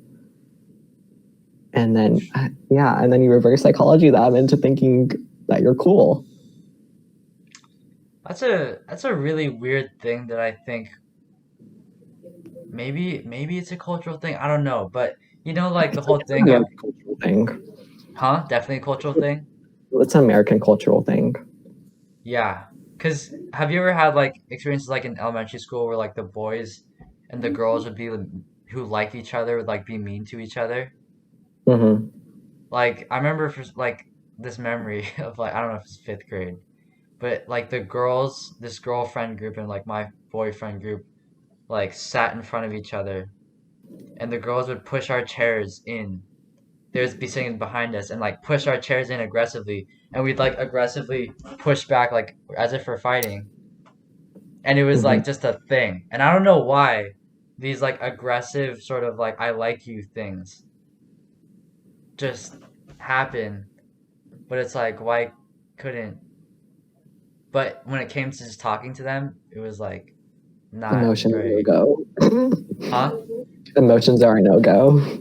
Yeah, or just like not even much talking at all. It was more just this weird game of aggression. See, and then to go back into like perspective of the idealized cool guy being tough and, like tough, buff, rough guy. Tough buff rough guy. Billie Eilish. Oh my god. So you're oh um, no, cursed. I mean, if you think about it, that song is really just about the idealized guy. Yeah, but just it's been played so many times. I don't care about the meaning anymore. It's just annoying to me. I've heard on the radio and stuff. Yeah, and then like for example, me. I mean, this is how I think I personally am. A lot of people.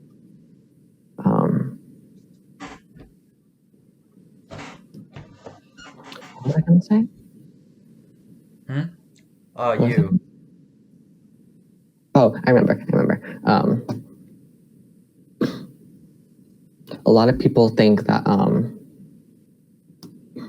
I'm, for example, gay or something like that because of my overtly feminine exterior. Mm-hmm. And basically how I talk and how I walk. Okay. Yeah. I mean, in a way, I think it's more of how like people are raised. Because, for example, I was raised with mostly a female family, so I've had that female idea. I don't know how to say it. A female, yeah, that Like influence, I guess you yeah, could say. female influence. All right. Yeah. So basically, you feel like the sort of accepted way of what a man is supposed to be. It's just like, I mean, this is what I believe. Like, it's not true at all. Like, what this is what a man is. Like, it's such a one-sourced, one-sided, like contrived point of view, I guess. I mean, because if you think about it, a lot of women they say that their ideal man is not a person that's like buff and tough. I mean, of course, they'd like those attributes, but it's not their ideal person. They want someone who they can be open with and have emotions. Depends on the woman too. It does. It really does. But I Yeah. think it's majority. Yeah. So. Yeah, and look, like the thing with sexuality too is like, obviously, you've heard of like the quote unquote gay accent. Like Mm-hmm. I know certain people when they come out as gay sort of take on that as sort of like this is what I'm supposed to be.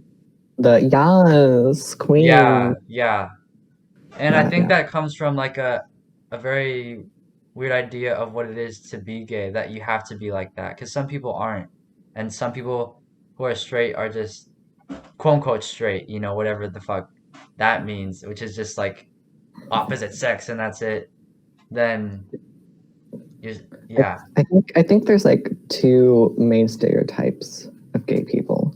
It's the yas queen, and then there's the what do you want? Leave me alone person. Like the sort Like of e-boy, e-girl, for example. oh, like what do you mean like leave me alone? Like Sort of thing. they're for example, boys be aggressive and girls be aggressive because Uh-huh. they're showing their affection. They're like that in a way. So basically, they're just being human. It's like Interesting. I don't get stereotypes. Stereotypes are just stereotypes. Yeah. I mean, it's like when if someone ate a strawberry that was bad and made them have diarrhea, and then that person's like uncle heard about that they had a bad strawberry, so they refused to fuck with strawberries at all. And it's like, first of all, you ain't never really tasted any strawberry, and you haven't like you don't know the causes of why that strawberry was bad or why it caused a reaction in your nephew, you know? Like I think that sort of went into my mind because of the unintentionally because of this you said strawberry picker earlier. Hold on. What? Can you put whoever you're talking to on hold and come here, please? Okay, I'll be right back. I'm gonna put you on mute, All right. so I'm not gonna leave.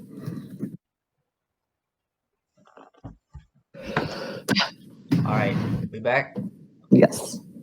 All right. Oh yeah, I was thinking when it comes to sexuality, like I don't know how you feel about this, but personally, I feel like you know how there's a lot of labels of because people, you know, it's a spectrum, and people say that there's like, you know, you're um some like I don't know. There's like all these different labels that I've heard of like a trans or not a trans, a like romantic something Oh, for this or like I don't know. romantic. Yeah, I Oh, don't know any of the terms anymore, but yeah, go ahead. okay. I'll elaborate since Yeah. I guess I'm more educated on that Yeah. stuff. Basically, when they say like panromantic or biromantic, it's like they have no sexual feelings towards a person. They're just romance, you know? Mhm. So in Okay. a way, it's like asexuality, but asexuals are people that have no interest at all. Like Mm. they're not romantic, they're not sexual people. People that are romantic only have the romance aspect and don't want any sexual yeah, I sexual see. in a relationship. Right. And then you know there's like there's bisexual which is like both and then pansexual is like taking out the gender aspect and focusing Hmm. just on the person. And then Hmm. there's like people who are like sexual for males but then romantic for like females. And I Hmm. was just like I don't know, I feel like when we divide these like sections, it sort of takes away from like the spirit of just like that we just want to fuck who we want to fuck. And and it shouldn't be like labeled as gay or straight, but just like a spectrum or just like not even anything. Just people are who people are. I don't know. Yeah, like for example, the word um, homo, for example, wasn't really used as a derogatory term for gay people until this like English guy or whatever made a book and used that word to describe them. Hmm. And that became mainstream in a way. And like before in ancient times, like being gay was appreciated. And for example, like a lot of kings from Romans or whatever, they had special people that were men Hmm. and that they would have sex with. Right. It's like being gay wasn't bad until people made it sound like it was. Because of the Oh, Puritan idea. well, even that too. Like the Bible, the Bible isn't 100% factual truth. It's maybe like 75% factual truth, or not even factual, just quote unquote truth. Um, like for example, the first part that they talk about gay people and of it being bad is in Exodus, I believe.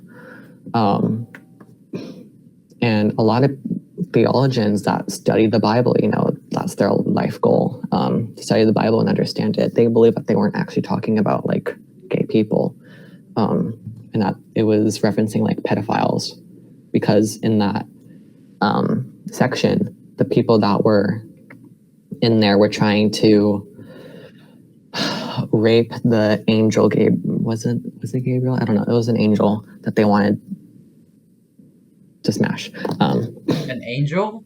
Yeah. Well, Oh. they didn't know it was an angel, but it was an angel. It was basically a test for the character named Lot, to see if he would protect his guest. Hmm. Um, And so he offered his daughters instead, so that way they wouldn't harm his guest. Oh my gosh. So like he puts his family after his guest, you know? So that's why a lot of people think that's like it was more referencing towards pedophiles, not. Oh yeah. And then there's another part that was saying like about like the relations with like a man and a man, but it was really talking about the guards who would rape the prisoners Mhm. and not about the fact that it was a man and a man, but the fact that it's rape. And then also like to add on to this, I think we've talked about this before. Like the priests would change the scripture before back in the back whenever that was 2000 whatever years ago. Yeah. Like they would change it to fit the thing to help the Israelis, you know, because like for example, I think it was Exodus or something. I don't know. It wasn't Exodus. It was some book, where the Babylons where they were in exile. And so during that time, you know, in exile from Israel, the priests had to try and get the Israeli people to believe in God and like believe that there was hope in the future. So they had to change the scripture in some way to get them to believe. I see. It's like, again, not every part of the Bible is 100% because parts have been changed in order to help the Israeli people and guide them on the right track. Right. And then And yeah, go hold ahead. on. Okay. So one last thing to add on is like the Bible is not a step-by-step Yeah. of what to do with your life. The Bible is there just to guide you. It's not a manual. It's there to give you references for when you're in need for help. It's like, and so when people say that the Bible is their law, I mean, yes, there are some laws in the Bible that people of Christian things, you know, Christian things, that's their law, that's their faith. So yeah. Yeah, to add on to that, like growing up in a private Christian place where we had Bible class and stuff, like the way that the Bible was taught to us as if it's like this book from God. Mhm. And if you look at what the Bible is, it's a collection of like letters from, you know, in the New Testament, it's letters Mhm. with Saul and stuff like that. And Mhm. then it's just written down oral history in the Old Testament. And in some part it's poems, the Psalms. It's like it's not just like this book, it's like just a bunch of random pieces of literature that they've combined and called it the Bible. And Yeah. like there's so many more Jewish historical and mythological texts that are not included in the Bible that regard like, you know, the angels and like, you know, Satan and all these different parts, but those parts aren't in the Bible. And I guess if you look at, you know, the whole point of being a Christian is like following Jesus, right? And Mhm. Jesus basically was basically saying that all that stuff that you're following, like the Old Testament, it doesn't matter anymore because the only thing that matters is that you love one another. And, you know, when you're loving one another, you're loving God because God is everyone. So, and obviously there's a lot of Christians who are not loving everyone, you know, regardless of whoever they are. And so like these people who quote Deuteronomy as an excuse to hate gay people, it's like if you follow everything in Deuteronomy, you also can't eat pork. You can't eat shrimp. Like there's all these other laws that you'd have to follow. You can't just Mhm. pick and choose. Yeah, you can't pick and choose what you follow. Like, for example, you to go back to the gay stuff. Like, you can't say that gay people aren't human, I guess, in a way, and then not follow the rules by eating pork, not loving thy neighbor. That's a commandment. Yeah, that's like So the most important one according to Jesus. exactly. So Yeah. And then, you know what's another interesting thing? Is like, I don't remember what text it was, but there's another text that, oh, whoops, wasn't included in the Bible, but basically Jesus like had kids with Mary Magdalene. Oh. And obviously Mary Magdalene and Jesus didn't get married. So they had premarital sex. Hmm. And like if you look at Jesus, like he was a hippie who like had long hair. And if you look at like the sect of like the type of stuff that he believed in, they did like the fasting and stuff in the desert and like psychedelics and stuff.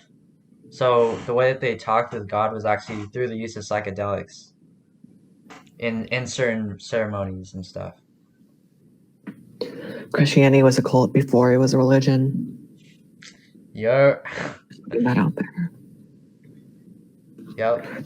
You typically mean- can't make a religion until you have like 3 members or something. So So all religions are cults. They're just mainstream. exactly. Yeah. Dude, I want to start a commune.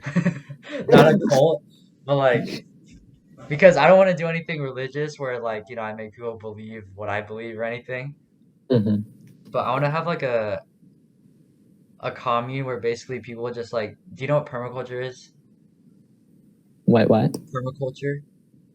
Permaculture? Yeah.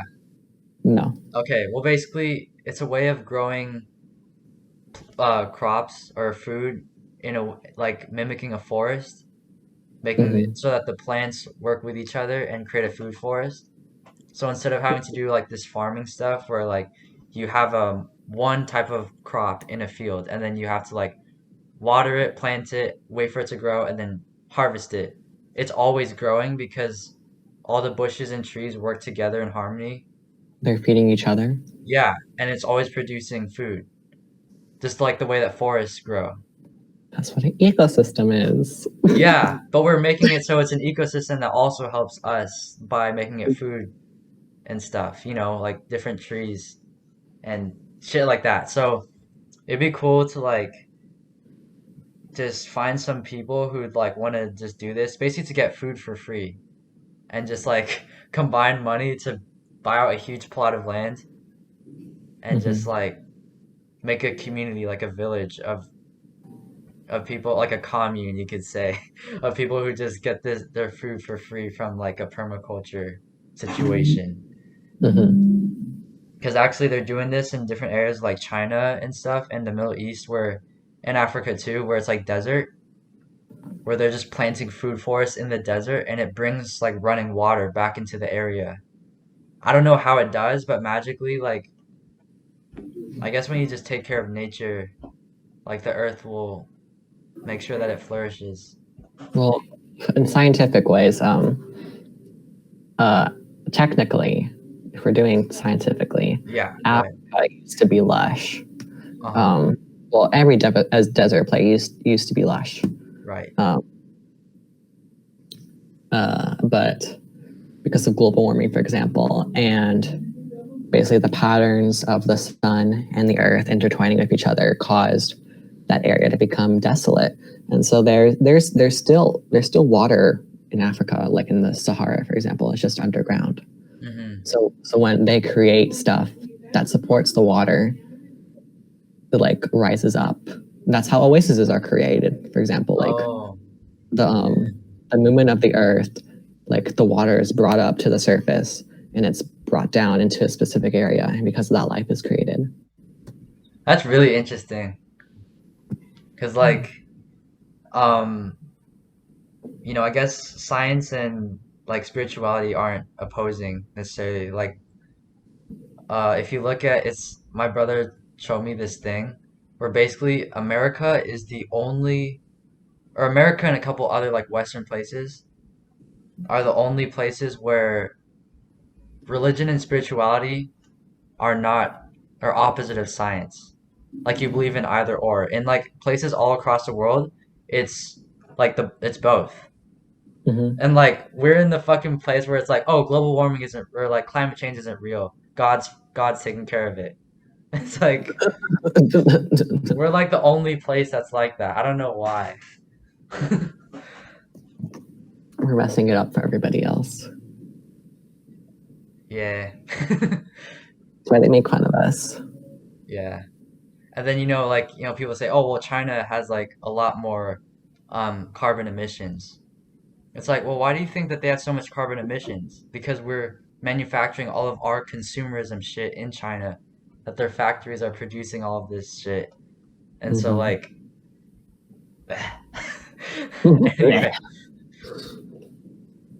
I want to go back to like basically just times where it's simple, where we can just like live off of the land and like Before industrialization. yeah. And it's crazy because when you plant things like with permaculture, it actually can increase food yield by like up to 170%. So it's not like you're being inefficient, like you're being more efficient and it's easier. So you can live like an easy life. Like imagine, like why do we go to work? So that we can feed ourselves and have shelter. And like imagine if that's just free. If you can just, you know, just go grocery shopping in the forest every couple days. I mean, people who live like off the grid, that's what they do. Yeah, They have their own farms. right. They can do it, we can do it. Yeah. Do you think that like the new generation, like Gen Z, is gonna actually like turn things around for the better? I feel like we're gonna try, but not get very far. Hmm.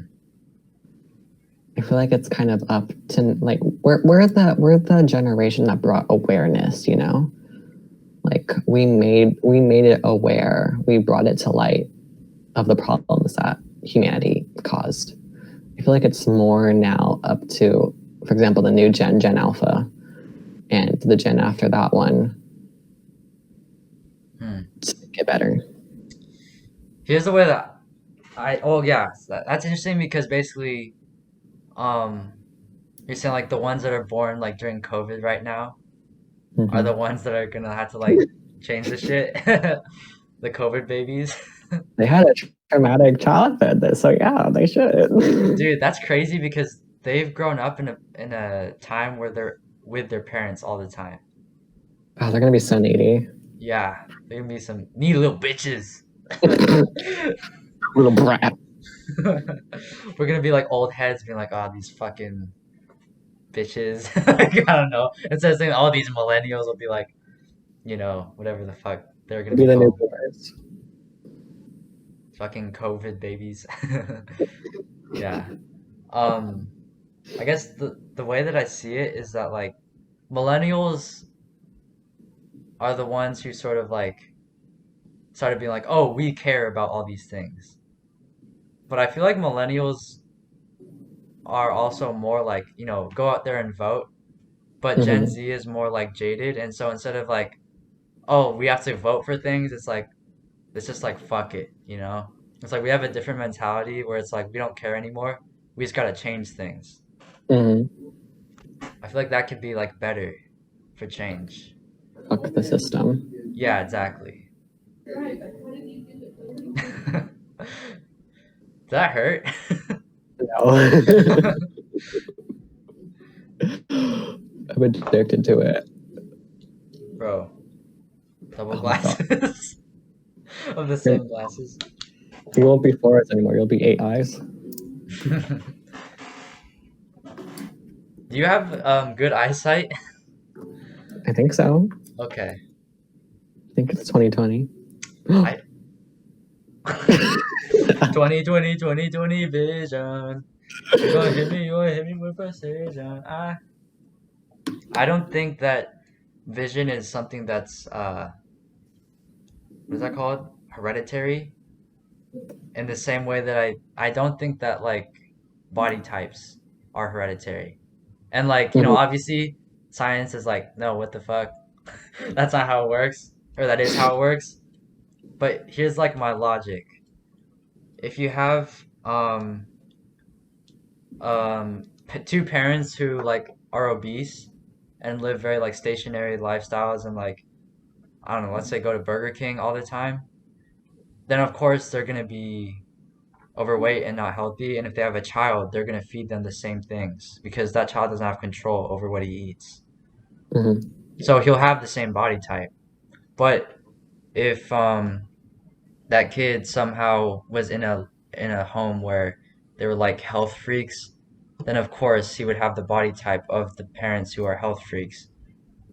So I think the hereditary part is the part of like the learned system of like how you view food and like what you're fed and stuff. I don't agree. Okay, explain. The reason is because what you're explaining is basically me. Um, I live with a family that's very junky, I guess. Well, Okay. we used to be. Now we're more health associated. Um, but yeah, we used to be like really junky people, and I never got fat, and that's because of my metabolism. I have a high metabolism, so I've always been skinny. Okay. That's why my skeleton Okay. is like body types are hereditary. It's just fat. Being fat, I guess, is more people not being wise about their food selection or overeating or just being lazy. Oh yeah. Okay, yeah. I agree. I meant when I said body types, let me clarify. I didn't mean like whether the different body types that we have just as people. I was talking about like body types as in like obesity and stuff Okay. because like that's science like I've learned that obesity is hereditary, which I don't believe it is because I feel like you can change that, you know? So because if you look at like for example with teeth, because I just got my braces off, so like my teeth are like straight now. But like if you look at different indigenous people around the world with first contact with Europeans, when they took pictures of them, they all had like perfectly straight teeth, and their teeth like were had more wear and tear because they were chewing through like a lot of things and using their teeth a lot more. But the next generation of kids from those same people had fucked up teeth, but that was because they were eating the foods from the Western people because they've been westernized. Mhm. So it's, teeth are part of your face structure, so you'd think that it's hereditary, but like depending on what you do as a kid, it really like changes the outcome of like not only your mindset but your body. It really does, because like my sister, she was born with almost straight teeth. And then mine were just let's not go into that. It was a bit of a mess. Yeah, that's an understatement, but yeah. Okay. Let's say that. Like my sister, like she's never had braces because her teeth are so straight. Mhm. I mean, you can see the imperfections in them, but like still, Yeah. Imperfection. it's like, for example, like let's say she didn't wear her braces. I mean, let's say she had braces, then she got what are they called?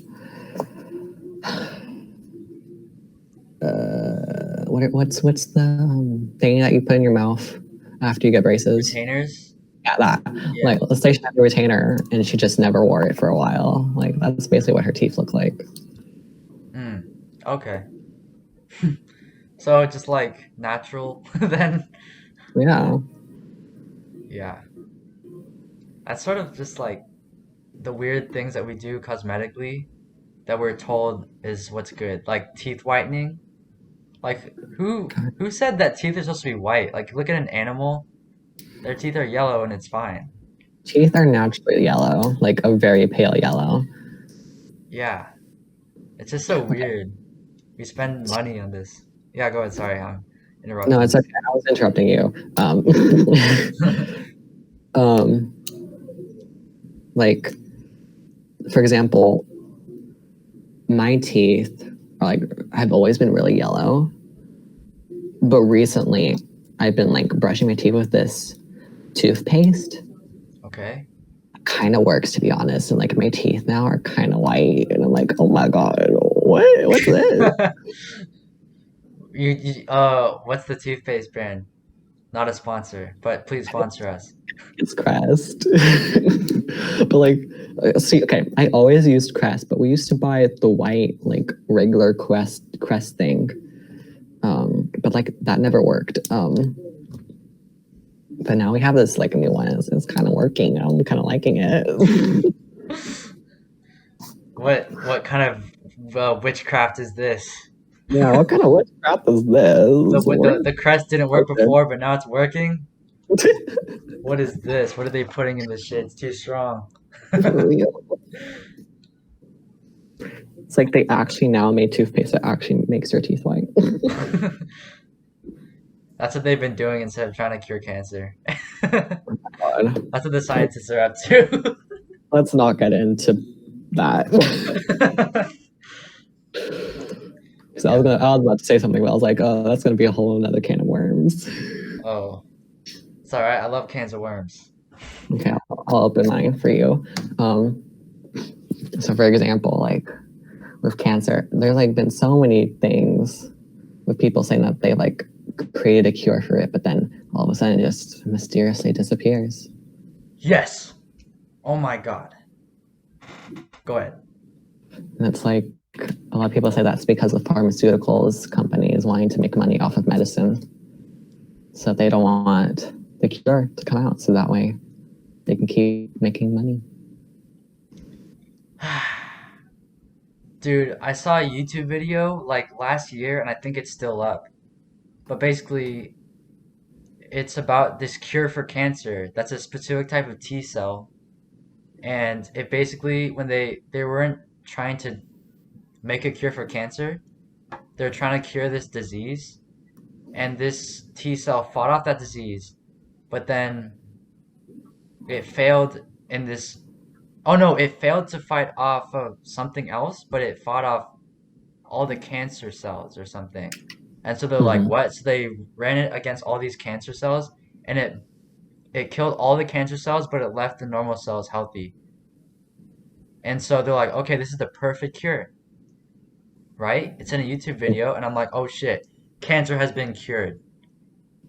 I've never heard about this treatment, like anyone actually receiving it. Like, what happened? What happened to this treatment? Like, it just disappears. So that they can like milk people of money because like, I don't know. And then imagine if the pharmaceutical companies finally accept the cure for cancer. How much do you think they're going to sell it for? Yeah. Like, that's gonna be freaking crazy.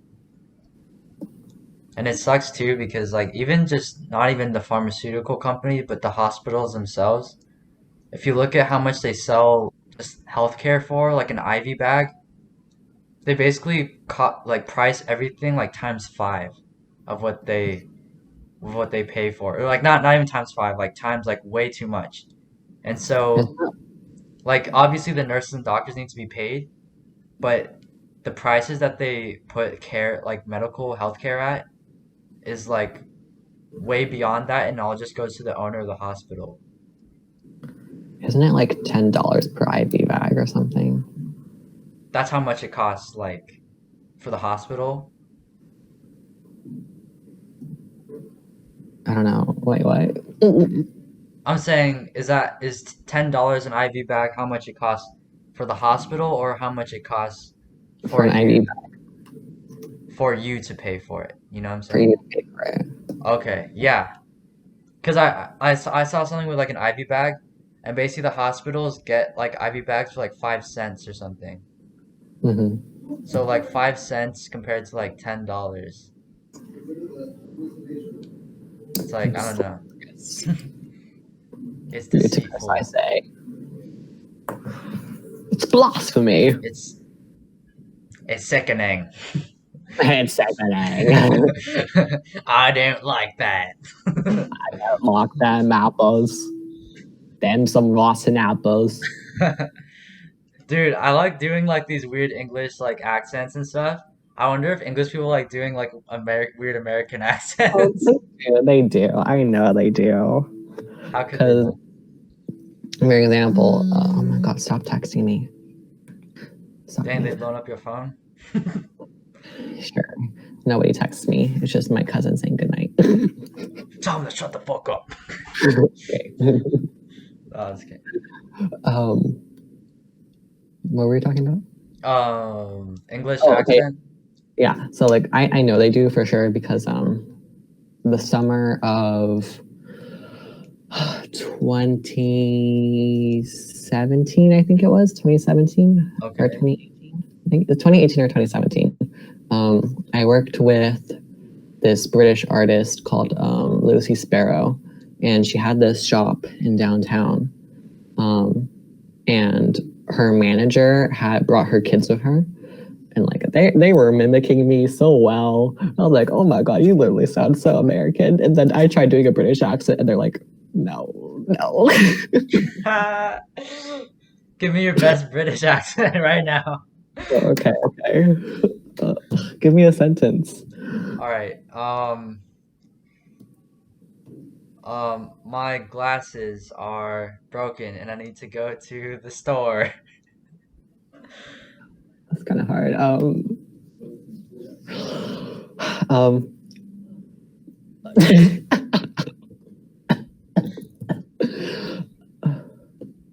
my glasses are broken. I need to go to the store. That's my That's a perfect British accent, tip according to cheerio. my ears. I do it like I broke my glasses. I need to get to the store. That's like the huh? That sounds like a person that's not okay. And then there's like I broke my glasses and I I need to go to the store. Would you like some tea and crumpets? Yeah, something like that. You know what's a weird thought? What? So you know how like when you're speaking Spanish, for example, you try to pronounce it the way that it's supposed to be pronounced. So like with a Spanish accent, Mhm. Spanish speaking accent, I mean, not like yeah, but you know what I mean. So would it be technically proper if to speak in a British accent if you're in Britain? Because that's like their accent. I guess. I don't know. Isn't that weird? Like if you go to Ireland and you're like speaking in an Irish accent, like is that mocking? I mean, It could might be a wee bit. a wee bit. A wee bit. I guess it depends on how you like view it. Because if I go to like Venezuela, I'm not gonna be like, "Hola, amigos." Hola. Yeah, I'm gonna try to be like, as correct as possible. Like, yeah, I don't know. It's gonna be me. Hola, amigo. Hola. ¿Cómo estás? ¿Dónde está la biblioteca?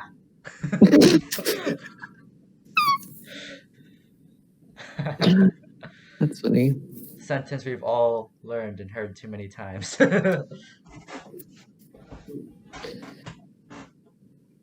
don't know. Accents are just like I love accents. It's the fact that like we speak the same language but just like speak it differently. Hello, mate. Welcome to Australia. That's a bad accent. It's kind of weird how when you think about it, the American accent is like or not the American accent, like the East Coast accent is based in an old English accent, in the same way that Australian accents are. Because the people who came to America were from England, So that accent evolved into like the Boston accent now. Hmm. And it's just kind of weird how like that's connected and it doesn't seem connected at all like when you hear it. Like I guess I can understand Australian a little bit more. Mm, yeah, Doesn't it sound more similar to like English accent? definitely. Yeah. Well, because like it's a British colony. Oh, it still is? Well, no, it's not a British colony, but the British went there. That's why it has the British flag on its flag. Right. Is it still So under the United, the United Kingdoms or the is it I don't still think it's I don't think it's the United Kingdom. It's just like its ancestors, is it? but you know how like Canada's technically oh the Commonwealth. Isn't it Canada's still part of the Commonwealth or something? Let's look that up. You'll look it up, is that what you said? I'm looking it up. Okay, I'm sorry, I couldn't hear you. Yeah, Yes, it is part of the Commonwealth. Would you like me to say the countries? yeah. I'm interested. Okay, there's Canada, some Caribbean. Okay, actually, let me get the actual list because countries part of the Commonwealth. Okay, here we go. We have and Antigua, and Barbuda, Australia, Bangladesh, oh my God, Barbados. There we go, Barbados, Barbados. Belize, Botswana, Brunei. I don't know, Cameroon. I don't know, Canada, the Dominican, Fiji, the Gambia, Ghana, Grenada, Guanya or Juania, I don't know, India, Jamaica, Kenya, Did you say Kiribati, India? I'm sorry. All of India, India?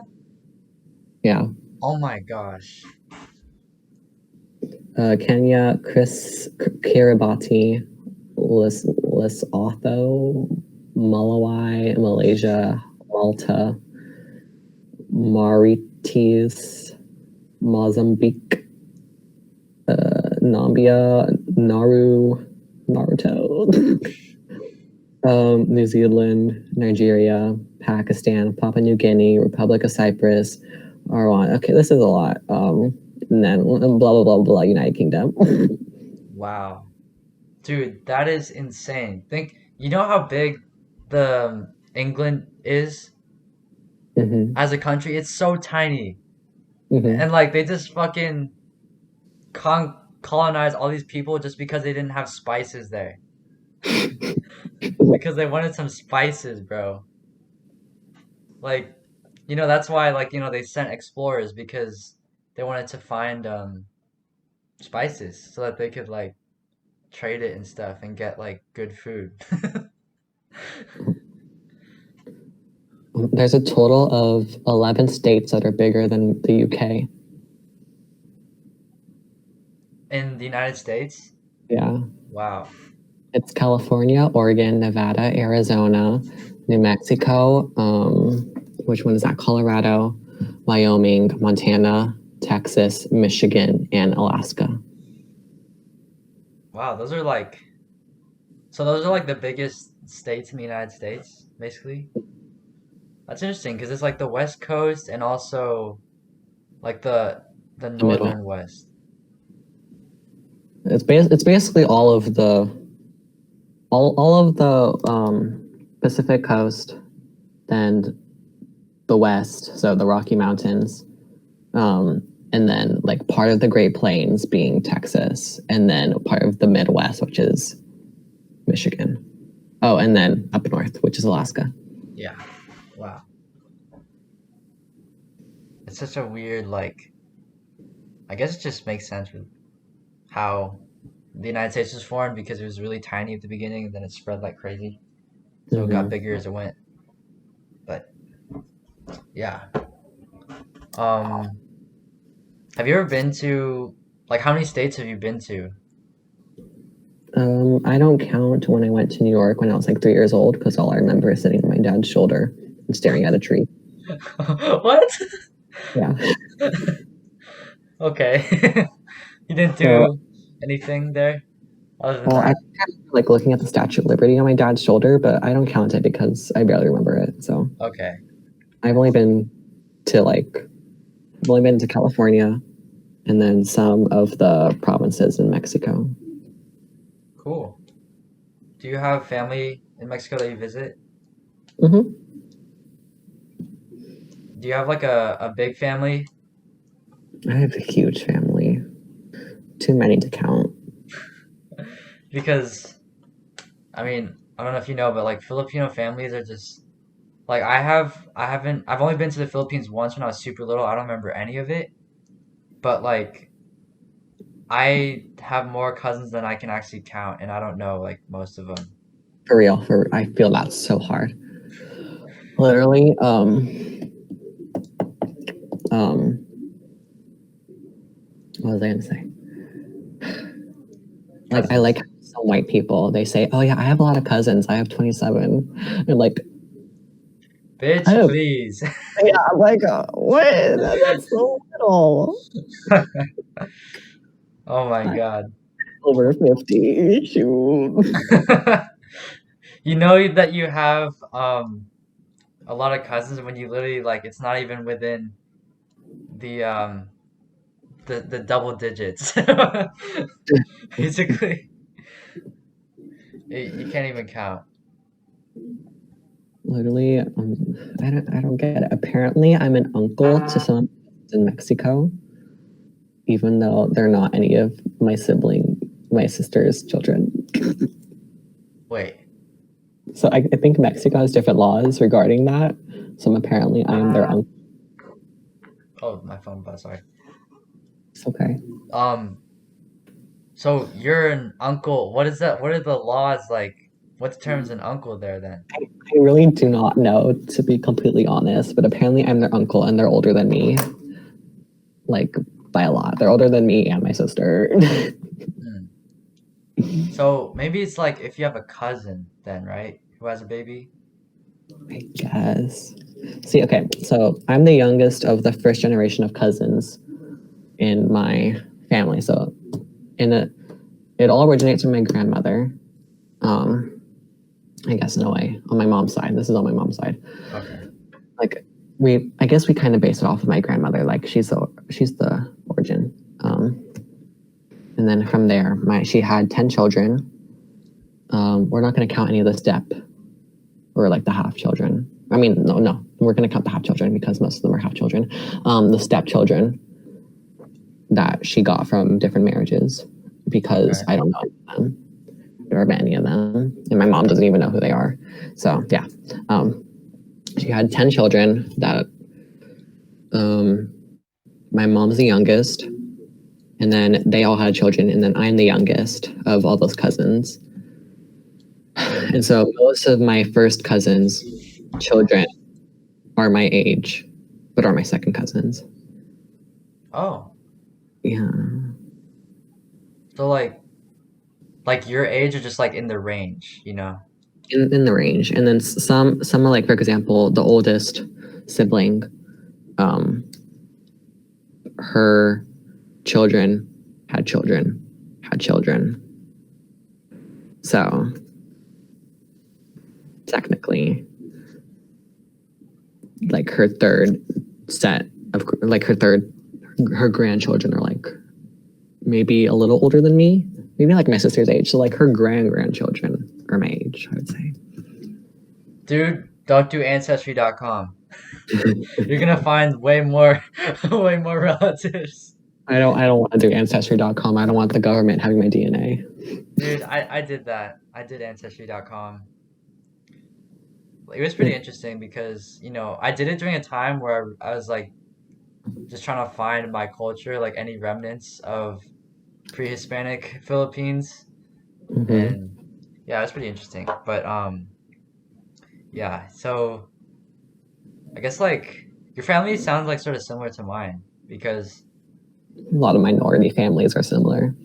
yeah, I guess it's like the family dynamic of like I have a set of cousins that are like in my age range, and then there's like another set that are like littler. Hmm. So like the ones that are I think maybe my oldest cousin is like 25. Well, I guess technically he's my uncle, but he's grown up with us, so we consider him our cousin. He considers us cousins. Uh-huh. And I guess there's just I don't know, family's just a weird thing. It really is. And then I haven't even mentioned that I'm Native American too, which is on my dad's side. So I have people in Arizona that I have never met. So I Interesting. don't. What type of like do you know? Are you like connected to the reservation or anything? I don't think I'm connected to it, but I'm still considered Native American. Like my documentations of my Oh, birth say Native American. So okay, cool. yeah. Hashtag My me. All right. dude, I'm like almost Native American because like my grandpa on my dad's side had like a little bit of Native American apparently. Like I don't really count this. I'm just joking, but like he had a little bit of Native American, and then according to my Ancestry.com thing, I don't have any. But when I was researching how DNA works, it's crazy because let's say Okay. that you have let's say that you had a great great grandpa who was Mm-hmm. black and had kinky hair. Your son could have kinky hair even if you marry like the whitest white person or something and had a or adopted a kid that was white as hell. Oh wait, Mm-hmm. no, sorry, not adopted a kid. If you had a child with someone who's white as hell, they could have kinky hair because the DNA, even if it wasn't passed on to you, could be passed on randomly to the generations. It's Mm-hmm. just insane because I like the way that I was taught how DNA works was just that, what's passed on to you, the stuff that you have, you can pass down to your kids. But Want to hear apparently, something crazy? it's way more complex than that. Yeah, it really is. You It's want to like hear a something crazy? what? I used to have blonde hair. Really? Hmm. It's like how did it change? Genetics. Because it's like dark now. It's not just brown. Yeah. That's interesting. Um, well, if anything, my hair when it's not in sunlight is brown or dark brown, and then when it's in sunlight, it's like brown, light brown. Oh, I have a lot of copper in my hair, which basically copper in hair um, makes it look kind of blonde, I guess, in a way. Um, so when I was born with blonde hair. And for the longest time, until like maybe when I started getting through puberty around 12 or something, hmm, 11 or 12, I had blonde hair. Well, not my hair, but like my arm hair and like hair, for example, were all blonde. Um, okay. I think I was only really blonde until I was like maybe just a couple of months old. Oh, I see. It was like dirty blonde and then started turning brown. Yeah, a lot of people sometimes ask me if I got my hair treated because they always see like hair light. I mean, when I'm in the sun, they see like highlights from my blonde hair, and I'm like, no, my natural highlights. That's really cool. Yeah. I had like one red hair. I don't know where it went. Or I had like two or something, and I was like, oh, I have like fire in my veins or something. It was like, I like red hair to be honest. It's like so magical. yeah, I like all hair. Like that's one of the things that I'm saddened by is like when black women wear straight hair weaves and stuff, Hmm. when like their natural hair is like more beautiful to me because it's like the way that it is and not just a wig. Hmm. Like I guess it's just the thought of that we're supposed to look a certain way and all that stuff. Afro pride. Yeah. Or even if you can't grow an afro, like there's a lot of different stuff that you can do, no matter what your hair is. Is there any like hairstyle that you have wanted to try that's like kind of crazy? Oh, I've been wanting curly hair for the longest time. Like how curly? Um, I think the max I'd probably want to go is maybe like your hair curly. This is the max? Yeah, Okay. want to go any You higher. wouldn't want to go perm? Maybe. Hit him with the Bob Ross? See, my hair since like I always combed my hair, which now I don't. I always combed my hair since like I don't know, whenever until like maybe 5th grade, and my Mhm. hair was straight, like straight. Um, and then after I stopped combing it, it started to get more wavy, and people were like, "What's wrong with your hair?" I'm like, I don't know. That's magical. Really? That's the that's the that's what happens when like I feel like you let your hair do your own thing instead of trying to like force it. 'Cause I had this sort of same situation where my hair was like really straight. Like when I was a baby, it was like sort of wavy and it was long. But after I got that haircut, it was just straight, like Asian hair. Mhm. And I would use like gel and stuff, and I used to have like this, comb over kind of like big hair kind of thing, like Conan kind of thing going. And then after football, when I shaved my head, like my hair just grew back curly because I stopped um combing it and stuff and like using like shampoo and all that. All these like products that I used to use. And actually before football too. But yeah. Oh my gosh! So from like the people, um, you can mute this if you wanted to. Anyway, yeah. It's interesting because if you look at like I don't know how many Filipinos you know, but there's like Filipinos are like the same, but they're also super different. I know a lot of Filipinos. Most of Aren't the there Asian. like a lot of different types? Like some of them look more quote unquote Asian, like some of them look more Chinese looking. Oh, you're cut out. I Wow. can't I hear had you. what? Oh, you cut out and I couldn't like you're frozen, but I can see you and hear you now. Oh, okay. Um, yeah, one of the first Filipino friend I ever had, her name was um, her basically she had raven hair. She basically looked Chinese or Korean, but she was Filipino.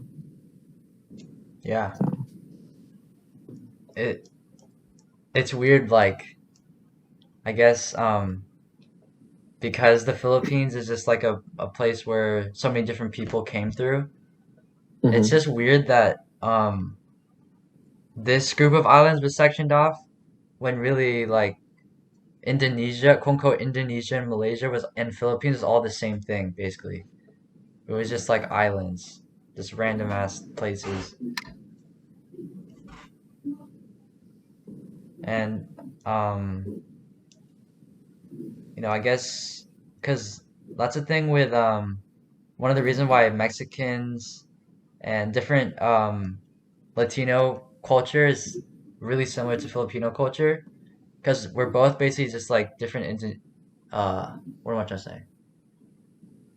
Different like native people who've been conquered by the Spanish, Mhm. basically.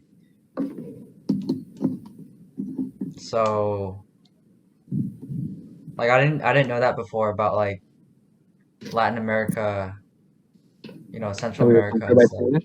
Huh? That we were conquered by Spanish Yeah, like or for conquisted. until I was in like eighth grade and I went out of my way to research it. Yeah, They don't we teach were that stuff. conquered and raped. Yeah. Raped by conquistador gang. Yeah. Some Pocahontas type stuff. Ooh. That's another thing. Fucking Disney. Disney movies. Yeah. Ooh, can of worms, Disney. Like, don't fucking It's sue me or open. some shit. Let's go. Let's do it. Let's do it. Let's Let's go fucking Disney. fuck with Disney, okay? One of the biggest companies on the in the world. Fucking okay, Pocahontas, bruh. They totally just like romanticized the rape of a 13-year-old girl and made it so that white audiences can like be enamored with this idealistic idea of like what happened and with Native American culture. When Mm, Native American isn't really a real thing, you know? Like they were their own people groups and they aren't one thing. So, yeah, I don't know. What do you think about Pocahontas? I don't know. Disney's Disney. They bring horrible stories and happy, sort of happy stuff. They like I guess it'd be interesting, you know, because obviously some people, like for example, Moana. Like I know some Polynesian people don't like Moana because Mm, of like certain reasons. I'm not sure why exactly. Like some people say that Maui is like not a good representation of like a Polynesian man or something. But like I don't know, for me, it just like felt good to have like some Brown mhm. Islander people, you know, just like as a as a as characters that aren't just like, oh, this is the stereotypical kind of person. And then they're coming out with Raya, the Malaysian Disney Oh princess. yeah. And that's like, dude, I know that they're just fucking taking advantage of my need for cultural acceptance of like, you know, but I'm because I know that I'm gonna watch that shit because of course I'm gonna watch it. I'm still waiting for the Latina princess. The Latina princess. Yeah, they don't really have a lot of types of people like even what's her name? Like for example, Jasmine, Princess Jasmine. Mhm. Like a lot of the things that are in that movie are like stereotypes They really are. They about are. what the quote unquote Middle East is. The, technically it's not even the Middle East. It's Southwest Asia. Yeah, but they sort of clumped it all together, you know? Because it was like Mm. Arabia, Arabian Nights. It's more based off of the European point of view. Yeah, because that's what Disney is. And it, like, do you have Disney Plus? Hmm. Do you still watch things on Disney Plus like to this day? Not really. Yeah, because I remember when it first came out and then everyone was getting it, you know, some people were getting it, like I got it for free because of the Verizon thing. And Hmm. people were watching like Mandalorian, for example, but it seems like it's dead now. I mean, it's really, it's like only true fanatics. I mean, I love Disney with a burning passion. Like, I could watch any Disney movie at any time. I could go to any of the Disney parks and be happy. Um, but like, only true fanatics would spend every time they watch a movie, they'd go to Disney Plus and watch a Disney movie or a Disney show. It's like, no, I kind of want to watch other stuff like anime. You know, Disney don't have Kind of anime. get tired of just Disney. Yeah. What's that one song on TikTok? The Disney song. I'm mad at Disney, Disney, Disney. They treat me, treat me. sweet, They're yes, wishing on a shooting star. stop. Yeah. Dude, if you really fuck with Disney like kind of stuff, you should check out my dad's art. because he's a Disney fanatic too, Mhm. and he does like, different like Disney stuff. But I'm getting him to branch into more anime too, Mhm. because he does like a really cool like noir style and like just different stuff. But anyway, yeah. My favorite hobby with Disney is collecting pins. I have a lot of pins. Oh, really? Yeah. Let me show you. Yeah.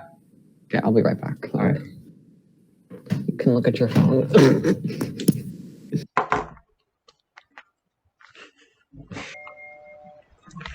Just watching some TikTok. Right? I was just watching some TikTok. Yeah, as you know, I'm addicted. Yeah, addicted. Okay. All right, let's see the collect. It's not a huge collection, but I am still pretty proud of it. This is my first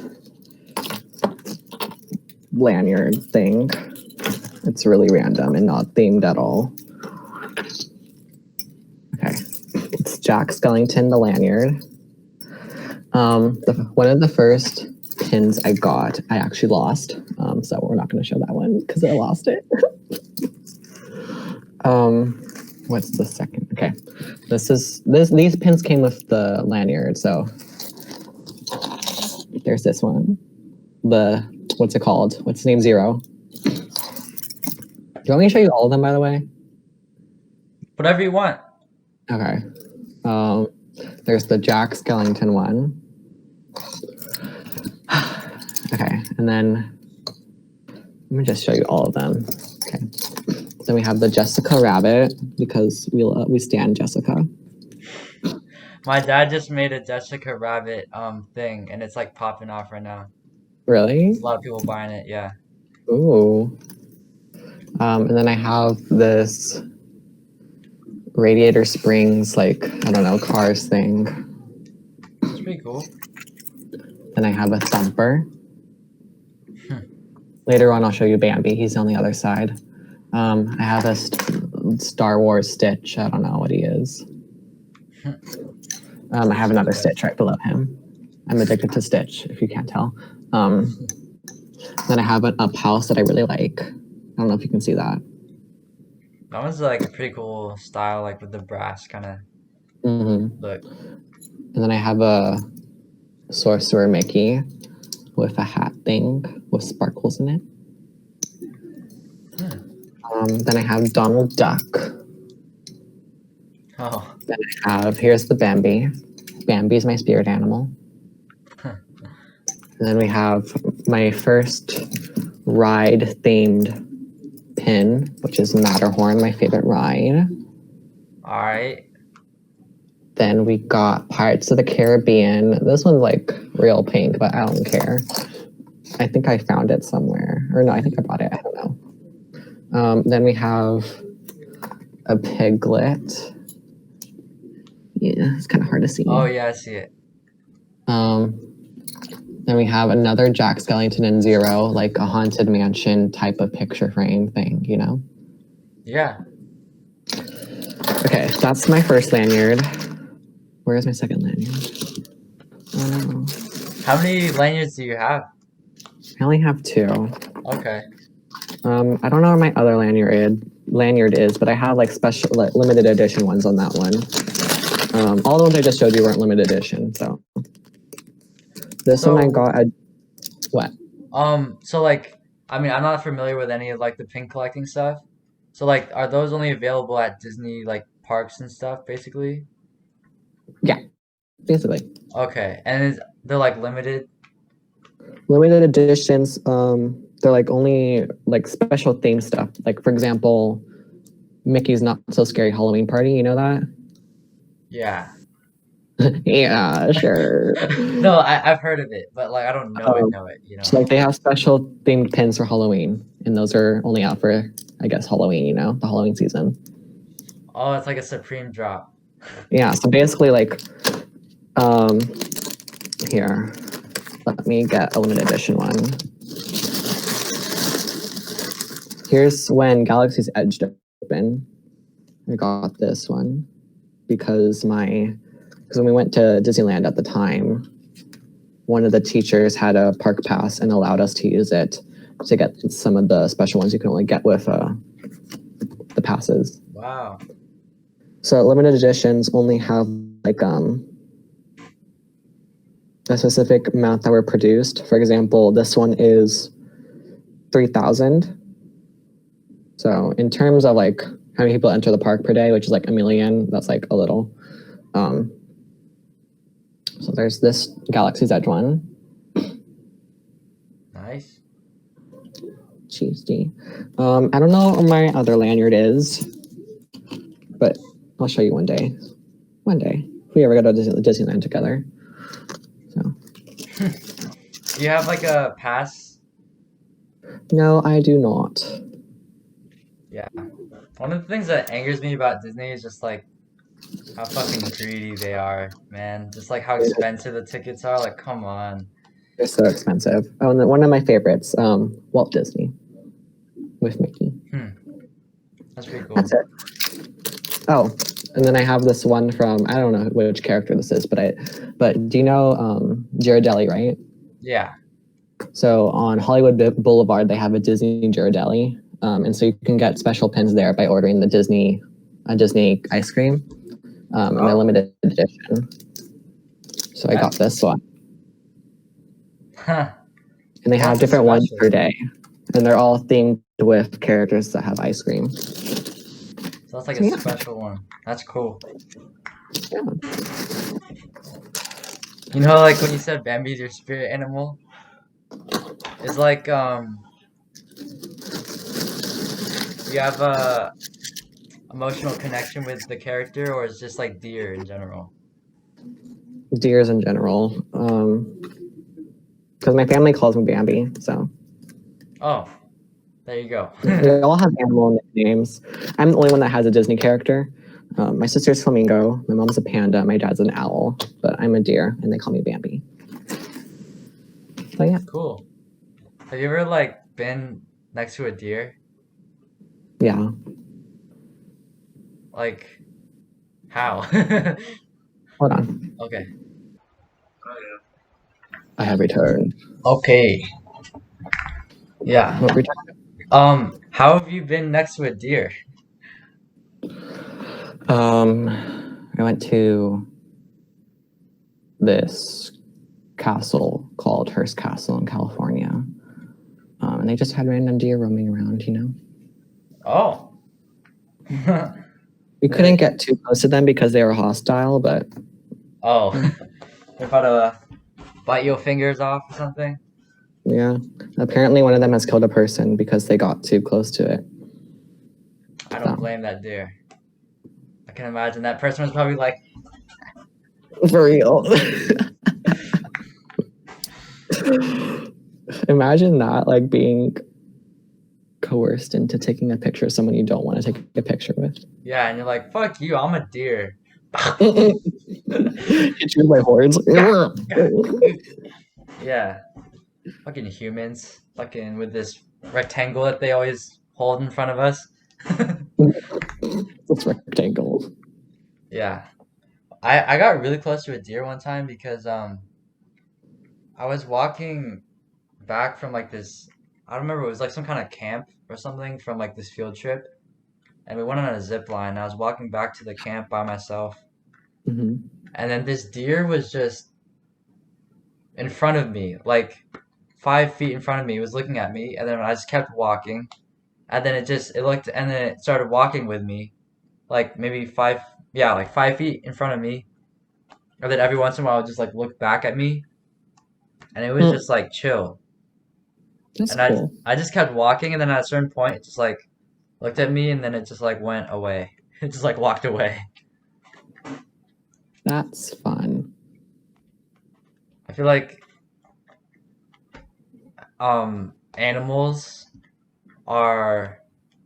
will be hostile with you if depending on. You gonna cut it?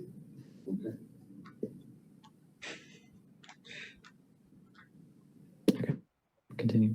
Okay. I feel like I feel like animals will be hostile with you depending on like your energy, because I was watching Alone, and like some people get super freaked out and like of these bears and stuff, and then they Mhm. quit and stuff. But this lady was literally her shelter was right next to a mama bear and her cubs, and you know how aggressive mama bears are. Mhm. Like, but she would like wave to the bear, and they would actually fish out of the same river, and she'd see that bear all the time. But the bear was never aggressive towards her because she treated the bear with like Respect. kindness and like you know, it's just maybe we're racist against animals.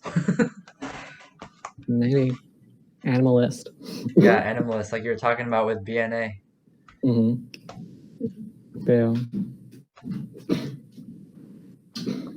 Yeah. But yeah. I'd love to talk more, but it's gonna be 10 o'clock soon. Yeah, I have to go too. So. All right. Good talking See to ya. you, man. Bye bye. Goodbye.